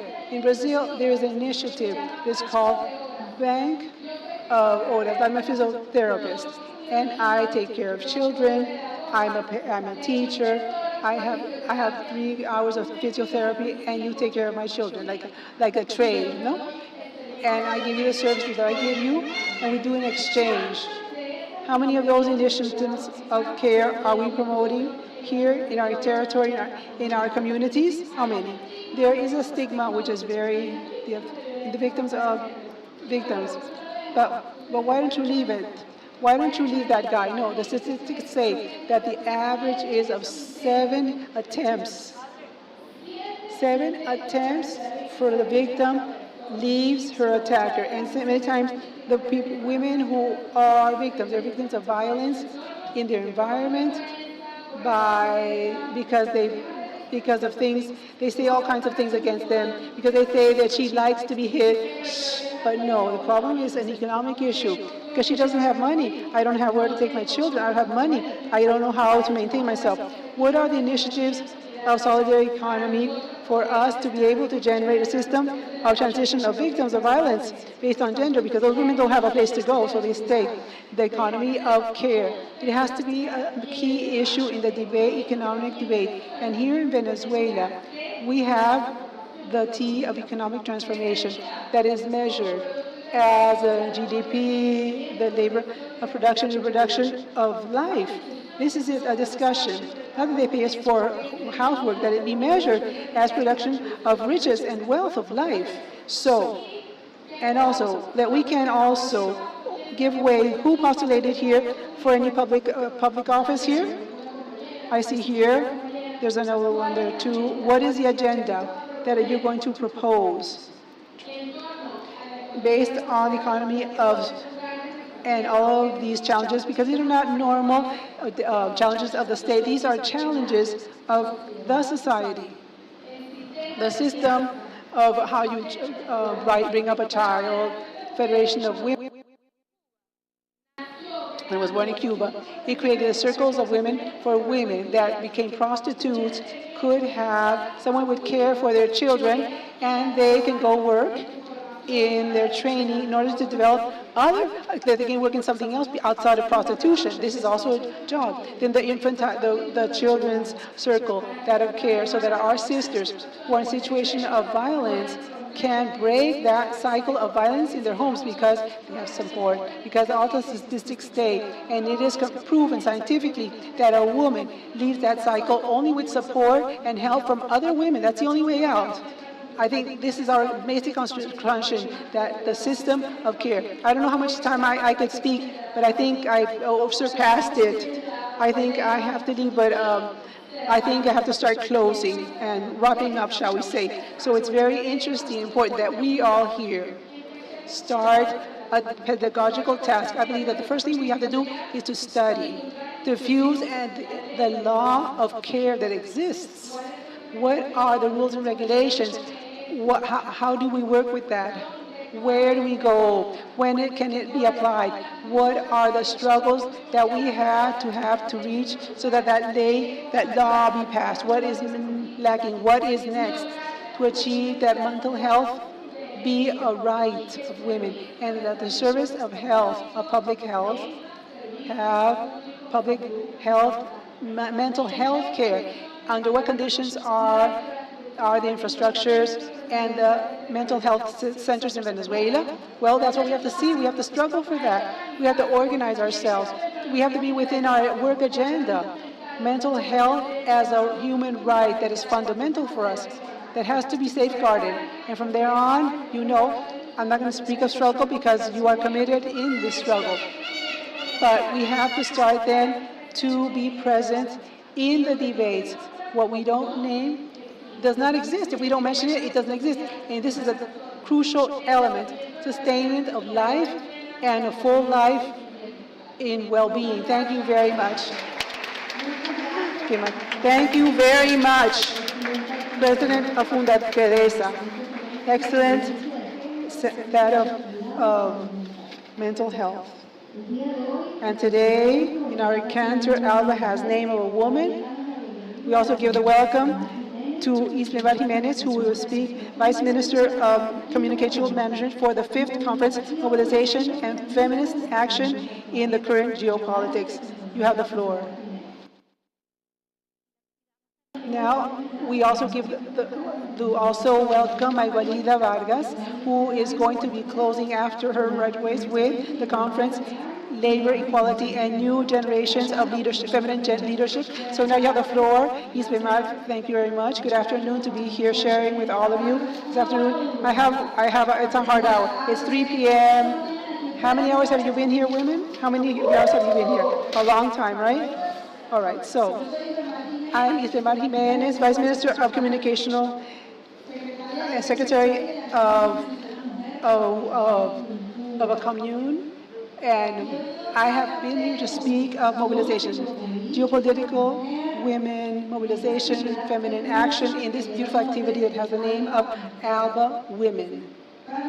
For me, it is a commitment, an extraordinary commitment, and I should say, because my brother, Jorge Arriaza, from the political party, has been a great promoter of gender equality between men and women, and I thank him, and Germania and her team that permit me to be here this afternoon to greet everyone from Cuba that accompany us today, and all of the women from the different movements for the vice presidency of the Socialist Party of Venezuela, of the Joaquina Sanchez, who are here present in this very important. I want to say something that Isis mentioned, which is what is not shown does not exist. And I would like that we have to find ourselves in the past, in March 8th, in that extraordinary concentration or demonstration that we were part of that day. March 8th, and to speak of that work that President Nicolás Maduro Moros inaugurated. Who knows that work of the heroine's walkway? Very few of you, right? I don't think there are even 10 or 20. Nicolás Maduro Moros, on the 8th of March, inaugurated a magistral work that was conceived by women 10 years ago that is called the Walkway Los Próceres. Who knows the Walkway Los Próceres? Almost everyone. Okay. And what is the Walkway of Los Próceres? What is called Los Próceres? The forefathers. Why is it the name? Where does the name come from? All right, let's see. What are you saying? Let's see, to a microphone maybe? Because they are heroes and heroines, pure heroes of our independence, and they're all men.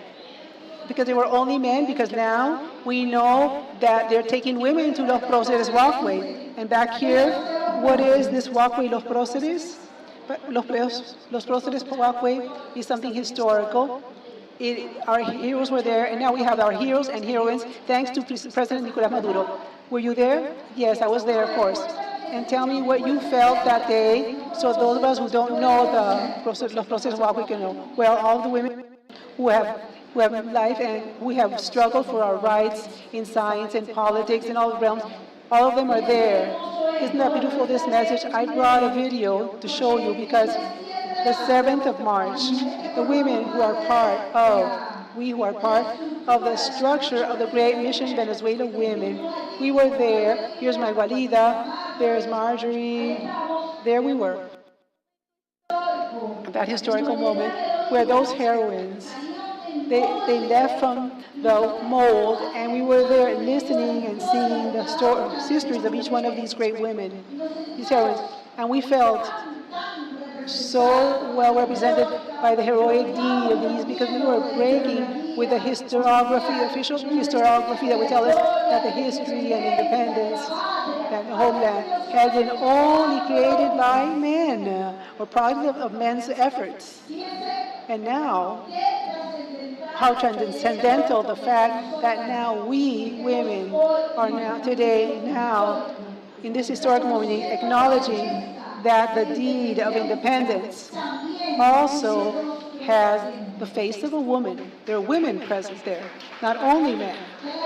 That the history, insurgent history that started, Commander Chavez, when he spoke of Rosa Inés, of his grandmother, of his mother, when he started to tell us the true story of my Santa and of Ezequiel Zamora, today, it permits us then to go into depth in the history of 12 women, all of them martyrs, by the way, who played a pivotal role. They didn't have a decorative role at all. They were not decorative women.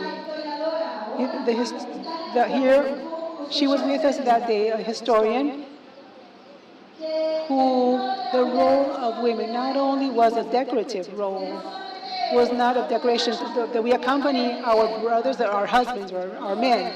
We did not only cook the food of the troop or sew the uniforms, and we healed the sick, but we played two main roles, as the historian said, that is part of this project.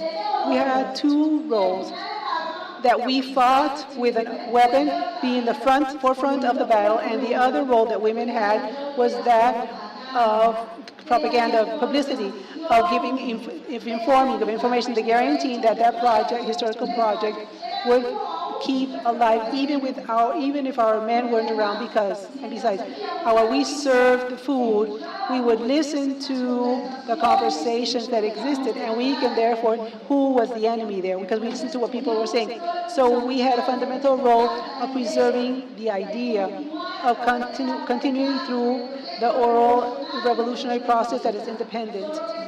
Only that role was hidden and made invisible and stigmatized as well by men that at that moment wrote the history.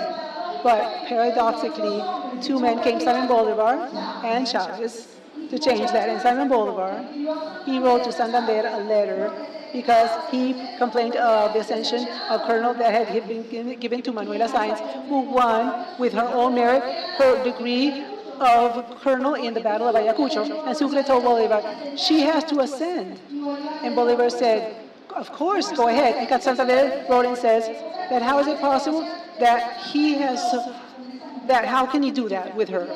He didn't have a right. And he insinuates that he's going to give the ascension because that's his right. His woman goes, no, you know what, Santander? You take a sword, you get on a horse, and you do the fourth of what Manuela Sáenz has done.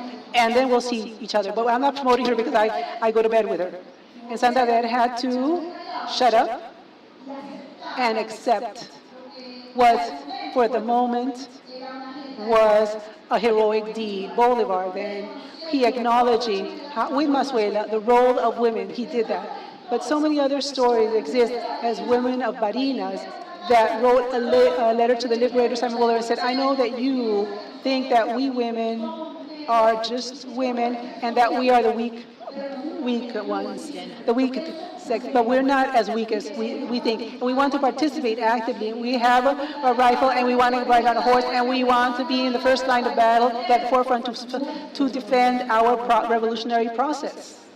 And that heroic deed is the one that accompanies us today here.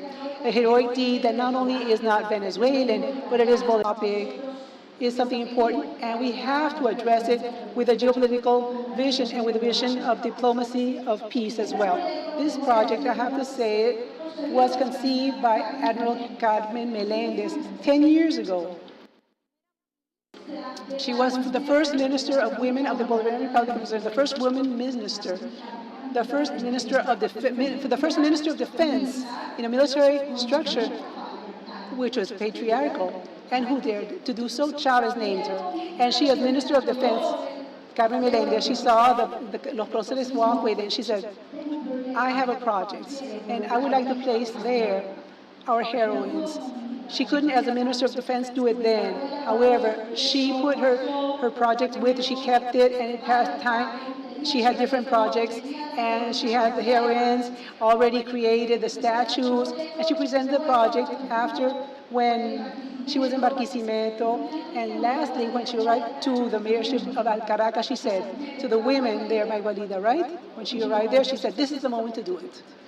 This is the moment to break that stigma and give way to this history of women so that everyone be known the history of these great women.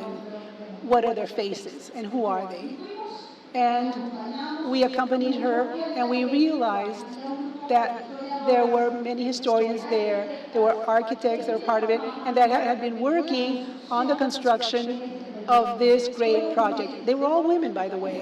It's strange, a woman historian, it's women to see a woman architect, but that project was created by women for women. Therefore, I would like that all of you feel very proud of that project that President Nicolas Maduro has made right in his historical model, because it belongs to us, because we have to empower ourselves of this narrative. We're not here for a mere fact of being women. No, because we have won that role in history. And I want you to listen to a small video by part of a historian in order to you understand a bit better what it cost. Do you have the video ready to be projected? And so that you know her face, because one of the things that we have here, what we have to do is to acknowledge it. We have to see who we are. We have to know our histories. This is political communication is key here. This is not to make flyers. That we can learn to do. But how do we construct a narrative to make ourselves visible, or a narrative for in truth to empower ourselves? A narrative to be able to make the formula of Nicolás Maduro models who like to using any mass media necessary. We need to build a narrative to visibilize us so your friends are empowered and can tell their story. Can we see the video or not? Okay, move forward.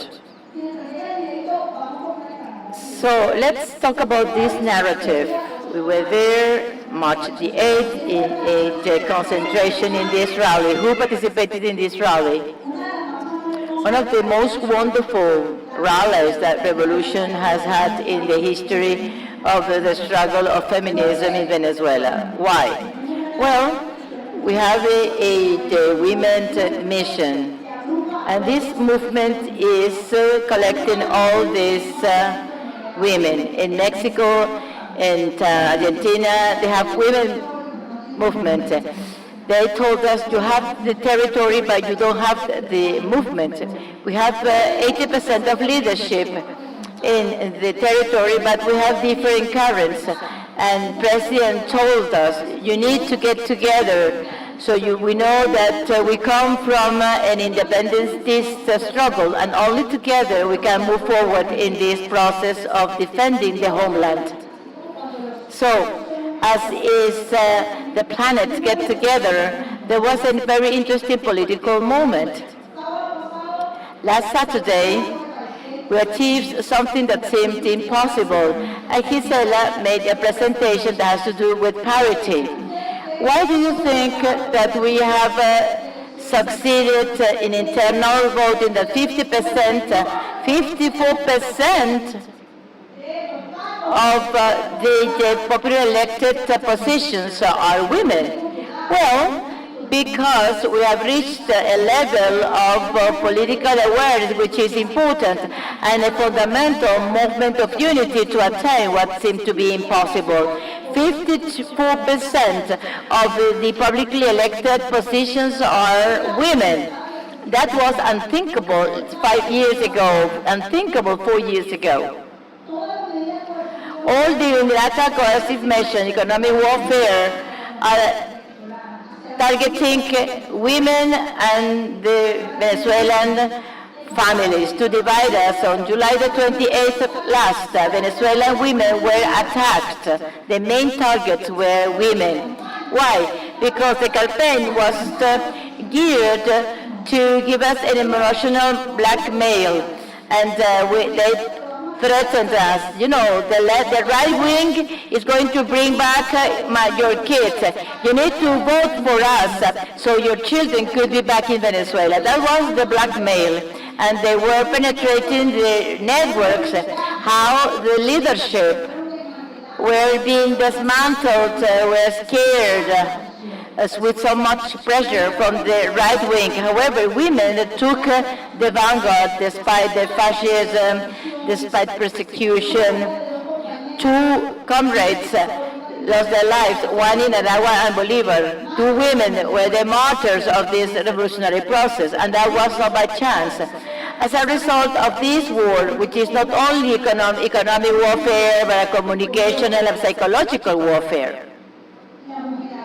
And women have been there always at the first line of battle, fighting, struggling. So in this political demonstration, we reached 44%. While we were getting organized, a new war is unleashed, which is the second warfare of the July the 28th, an awful warfare because in the midst of negotiation and conversations, of peace negotiations, we've tried to search peace 7 times 7, as the Bible says. And the Bolivarian government said, well, we reached an agreement for 2 planes to bring over our migrants in the U.S. And while the Bolivarian government was signing that on Friday, and the kids were talking to the grandparents, grandmothers, great-mothers, and wives, telling them, Mom, I'm coming back. Saturday, I'll be in Venezuela. On Saturday, we will meet. Well, that very Saturday, that group of fascists who attacked us on the 28th and 29th were kidnapping our children, our grandchildren, our brothers, and were taking them to a concentration camp in El Salvador. That war is very painful. And it is targeted to women in Venezuela. It's to scare us off. It's a war, so we are politically paralyzed. It is a war based on hatred, fascism. It's the only war they carry out in Gaza against children and women. So we have a woman that is not scared. And yesterday, these women took to the streets to sign demanding that our children, our brothers should be sent back. And these are the guys, and that's the very same women of our heroines, Manuela Sáenz, the same women of Bertolina Suiza. Those heroines who tackle the economic warfare and psychological and communicational warfares. Therefore, we need to bear in mind the historical line. We are the children of Bolivars.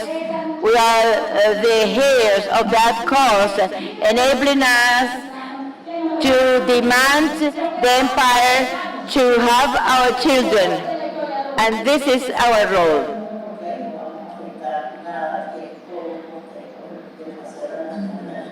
So we have the heroines in this process.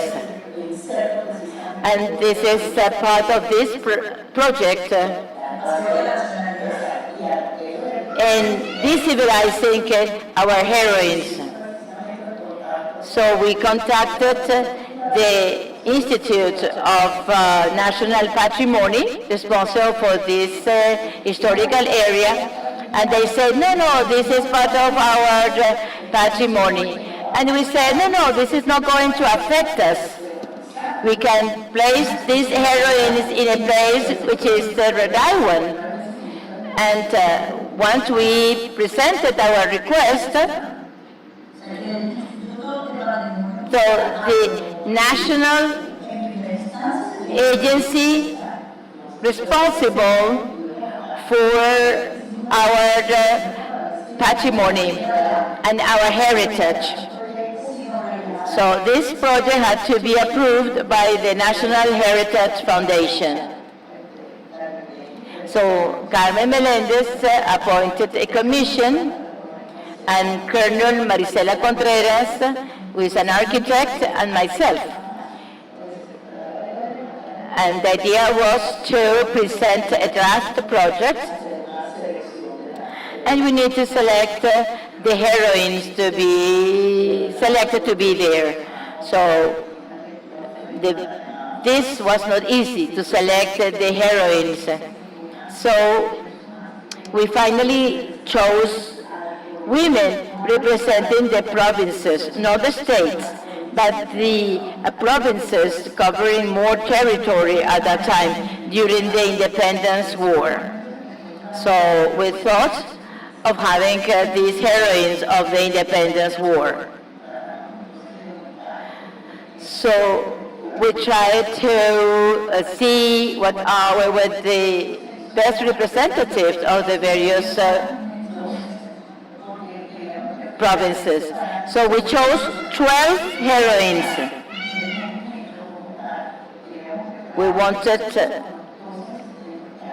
these 12, which should be the same number of heroes and the same number of heroines.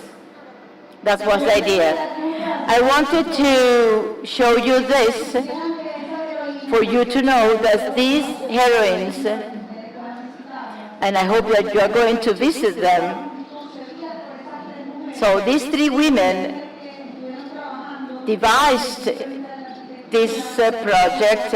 They work on history, architecture, in order to choose the heroines, and that they should be before men in this special promenade place where we pay tribute to our history.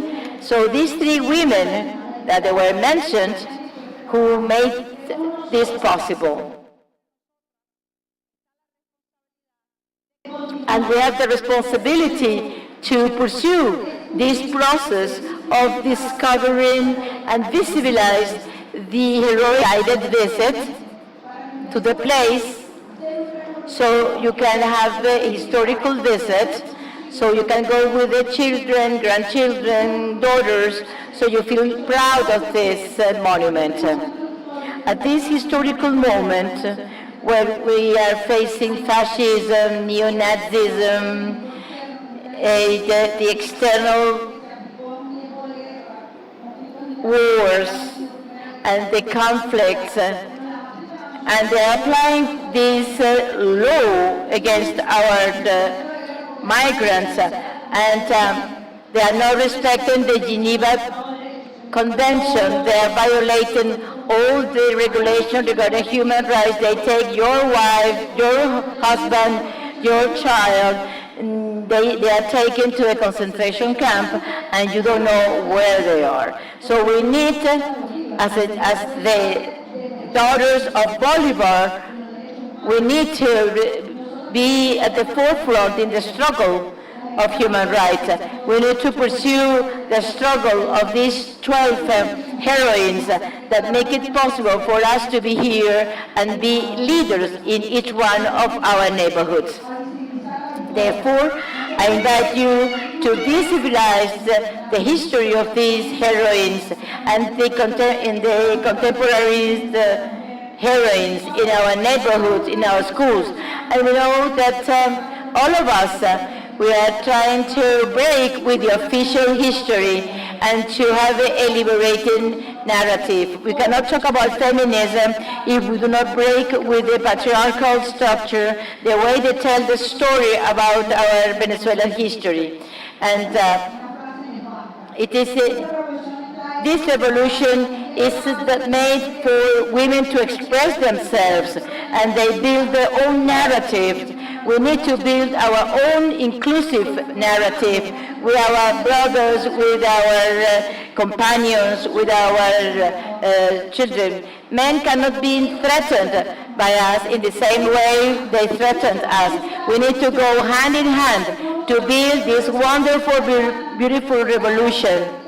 This ALBA, CELAC, and UNASUR should be built with the legacy of our liberators, our heroes and heroines. Thank you very much. So mobilization, and ALBA has a women name. So I would like to thank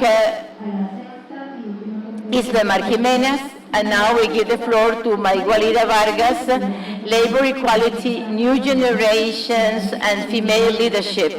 Maigualida, you have the floor, President of the Nevado Mission. Thank you so much, Eulalia, and the head of the Nevado Mission. I thank you very much. I thank you very much. And thank you for your presence. I'm very happy to address a topic, which is labor equality, new generations and female leadership. To talk about this, we need to talk about what is going wrong in the labor sector regarding discrimination. Why the labor sector is important? Because the labor aspect is connected to one of the main needs of women in the world, in Latin America, in our country, namely economic emancipation. We have talked about violence. We have mentioned many things, but always one of the main elements is the economic capacity of women as an emancipating means to develop her potential. So the labor world is essential to defend the rights of women. In Latin America, in the world in Latin America. Well, in Venezuela, thanks to Chavez, we have waged a struggle to create the conditions. So we need to mention the recognition in our constitution of the homework as a work which is essential in our economy.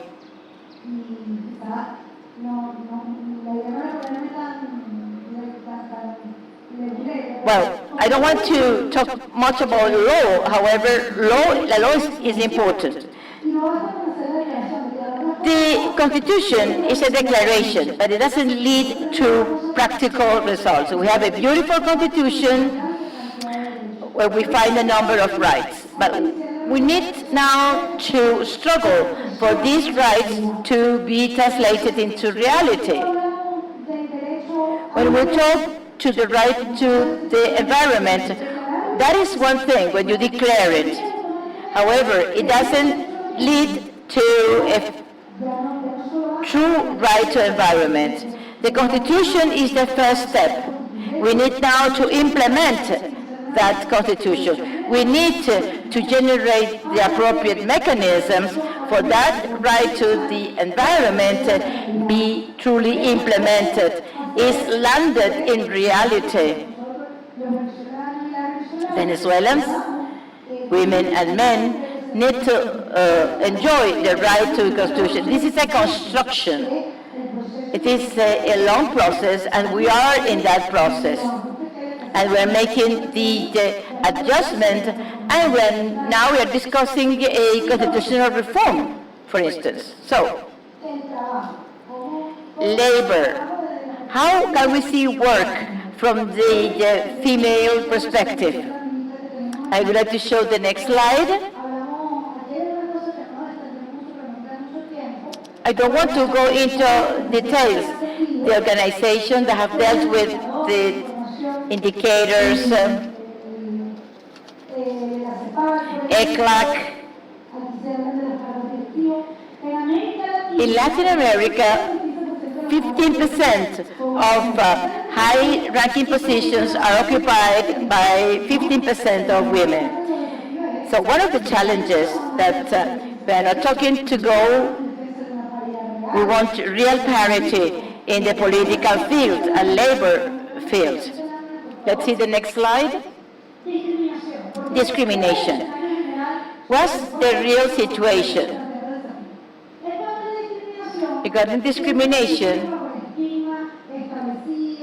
well, we have the stigma that women are more sensitive, more hormonal, and that is bad for labor.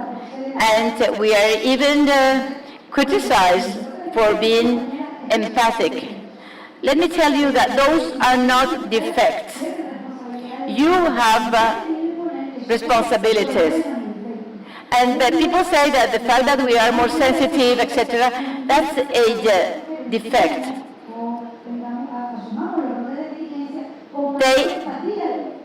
Today, we need empathy as leaders, because empathy yields better results in work teams in terms of results to attain the results. But for patriarchy, that is not the case, because that affects the domination relations that is the foundation of their existence. So we need to struggle against the idea that women are hormonal, we are too empathic, we are too sensitive, etc., which is not true. On the contrary, even when we feel physically affected by natural processes, we work as men in all periods of our life. So we need to refuse the idea that being sensitive and empathic is bad and is not a good virtue. On the contrary, this is a good virtue for leadership. The gender stereotypes. So we need to talk about study opportunities. Isis was mentioning the roles, care for life. There is a trend to create conditions, economic, material, territorial conditions, to push women to study careers related precisely with the care actions instead of others. And they say, no, women are not good for this and that. Women are good to care. They need to care. In Venezuela, thanks to educational policies of the revolution, access to university, free university education, these opportunities are great. It's not like in the Fourth Republic, where public education, university education was limited to 5 universities. Today, we can have to a wide array of university careers thanks to a number of new colleges that have been created. However, we still have this trend to push women to study careers that have to do with care, like education, nursing. But where are the women who want to study electric engineering, for instance? If you go to the electric engineering college, you see a majority of men. So if we study careers regarding care, well, we remain in the gender stereotype, and then we share our work, professional career, institutional labor with raising children and caring about other people. That is why we talk about partial time jobs. The partial time, because after graduating as a lawyer, I was invited by the mayor of Vargas in La Guaira to be legal consultant of the major office. So after graduating, I became a legal consultant of this the major office. So I was confident that I have the knowledge and the values to fulfill this task and to give a different vision, different approach to this major office, very old people that was retired for 50 years, and so many problems they had. So something crazy that happened to me in this task were the rest requirement for maternity. Yes, we call it maternity leave. They say, well, you have to bring your maternity leave, but in the institutionality, that maternity leave doesn't exist as such in legal terms. It exists something that is called temporary invalidity due to causes of disease. Because someone who has had to go to get that maternity leave in Social Security, the form that you have is called invalidation, temporary invalidity due to a disease. That people had such a problem. They suspended the food stamps, the payment of other things. So many things rambled, and that we had to wage this war because of one thing that it was difficult for me to make them understand, which is that pregnancy is not a disease. It is not a disease. A woman that is pregnant is not imperiled or stopped by a disease. That is ridiculous. And what we see as that maternity leave is a protection that is special for women. So the woman who that is marvelous of creating life is not a disability, and she can have her child. The patriarchs are going to continue defending this land. So from the labor point of view, from the issue of work, it is a commitment that we have been developing. We continue to defend is that better for women when they want to be a woman and they're waiting a child and they are pregnant and they have a job and it should not be affected. And she cannot be discriminated due to level of responsibility, what she earns because she's pregnant. Now the next, please. Next. Another one. We saw the penalization due to maternity leave. I know there's still another one left. All right, of the salary gap, that everyone knows that women will earn less than a man.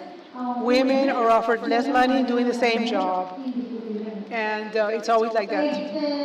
And we have respect to the salaries and wages. Here's a table of how the problem of the labor issue becomes like a cycle. It is difficult access to health, to studies, that we link it to occupational segregation, the role, the patriarchal role, spires that we have, and we assume with care of the home, everything having to do with care, health care, all of this, to value women under men even more, to question intellectual capabilities of women for the condition of being a woman. And then there's direct discrimination of women. So in this sense, not only do we have sometimes they say we only accept men that were in description of a role, they are roles that are only for men. Women cannot be part.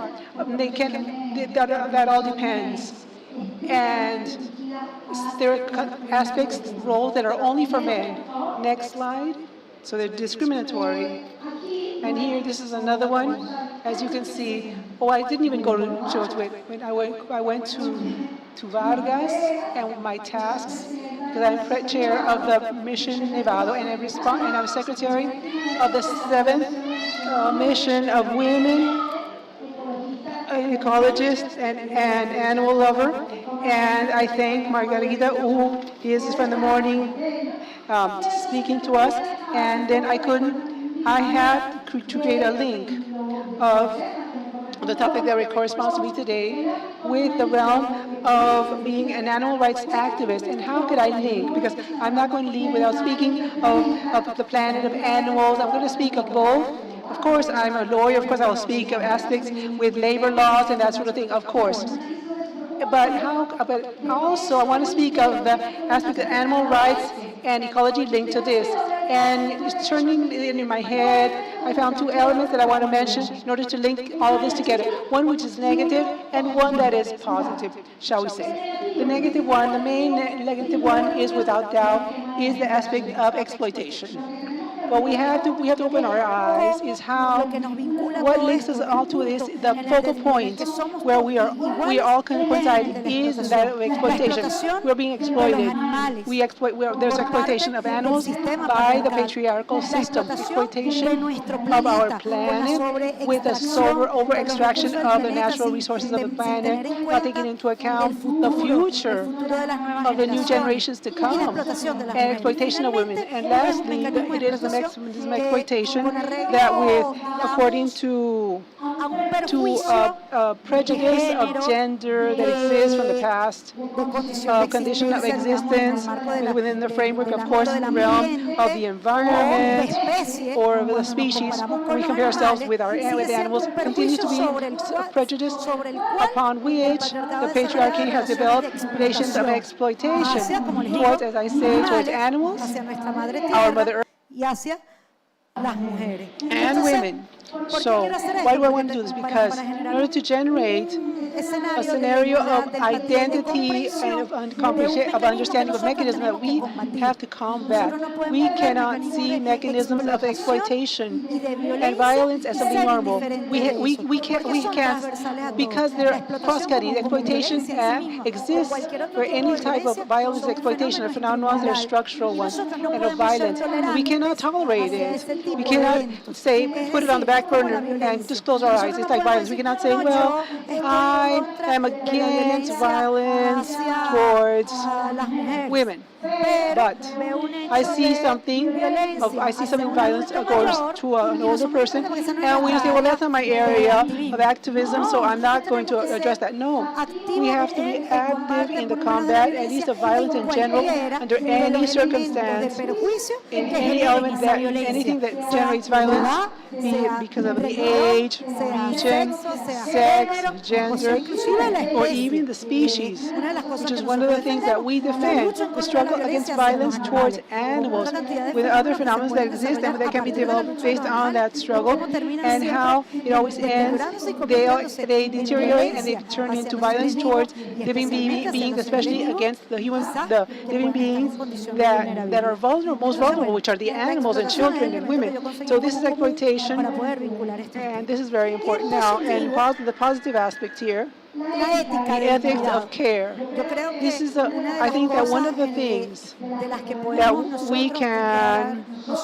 we women, we are proud of, and that reflects and unites us as women, is the elevation of ethics of the care that we women have in all realms. Ethics of care towards the planet, ethics of care towards our families, towards any other living being, the ethics toward our peers of struggle that are part of our community. That is our maximum value, and that is what permits us that each experience that comes constructed from a perspective of gender or gender perspective is always an experience that is more holistic, more complete, more that sees all that encompasses more aspects, general ones, and not only for the completion of a direct objective for a certain result. No, it also has to be with a good development of the road towards what we want to achieve, but everything else around it. And this ethics of care, I put it here in my presentation, says to the patriarchy and to the capitalist system, they do not like this at all. They do not want it at all, and therefore we are not going to accustom ourselves. They want us to accustom ourselves to this. We're not going to get accustomed to it. The way, and they make into ridicule, they ridiculize the actions that we take, that we want to take, permanently in the different realms or under the different banners of struggle that we have. And we can't permit that ever. Let's not be not be a chorus or replicators of that.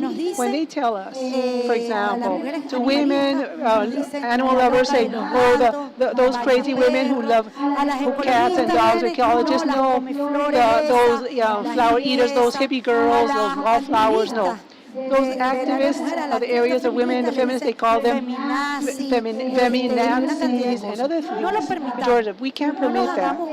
We cannot be replicators of this. Why? Because behind what seems a simple bad joke, what is behind it is to put a wall to the advance of our ethics of care. They want to stop us. They are stopping us, creating a wall so that we cannot express with the perverse mechanisms of capitalism and patriarchy that exist in order to maintain us subject to them, subjected, exploited, and we have to advance on that. But we have to do it aware of what is happening. So let's not replicate that, but let's advance as much as we have. And I want to close now with this last slide. Our proposal for Latin America and the world. Proposal to continue the example Venezuela gave. We are meeting today to see what we're going to do with women. We know we came for a revolutionary route that we're part of accompaniment and of the vision according to what Nicolas Maduro and Chavez said, to advance on this issue with great challenges that we have. But here we have strength, we have love, we have courage to assume it. We have a heart to do it. One of the main examples, and I want to say with great pride, is the great mission Venezuela Women, which is a new generation mission as part of the effort made by our President Nicolas Maduro for a method of government that in truth reaches the attention of our people with 7 different aspects that are holistic, want the greatest help to women that go from health, their training, education of women, economy of women, the struggle against violence towards women because of the prejudice of being women, the development of a communication process that is effective, the way of communicating that, and the secretary of this, it has to do with communication and with culture of ours as women. And the president also was so clear, so extensive, and had such projection of the reach that this mission had to have that he didn't even left aside our Mother Earth and animals, and he created a vortex of our Earth, the protection of Earth, and what is going to be inheritance of the new generation. So I want to thank you very much for your attention, and now we may applause for President Nicolas Maduro. Please, he deserves it. I wish you good afternoon to all of you. Thank you very much, Sister Margarida Marquez, President of Mission Nevado, and for all of the men and women, all of us who are here present. Thank you for your presence here, for each one of you who are here. And with this, we close this beautiful activity with the diplomatic corps here present, and we invite you to a coffee break so that you can refresh yourselves. Thank you very much, and good afternoon to you all.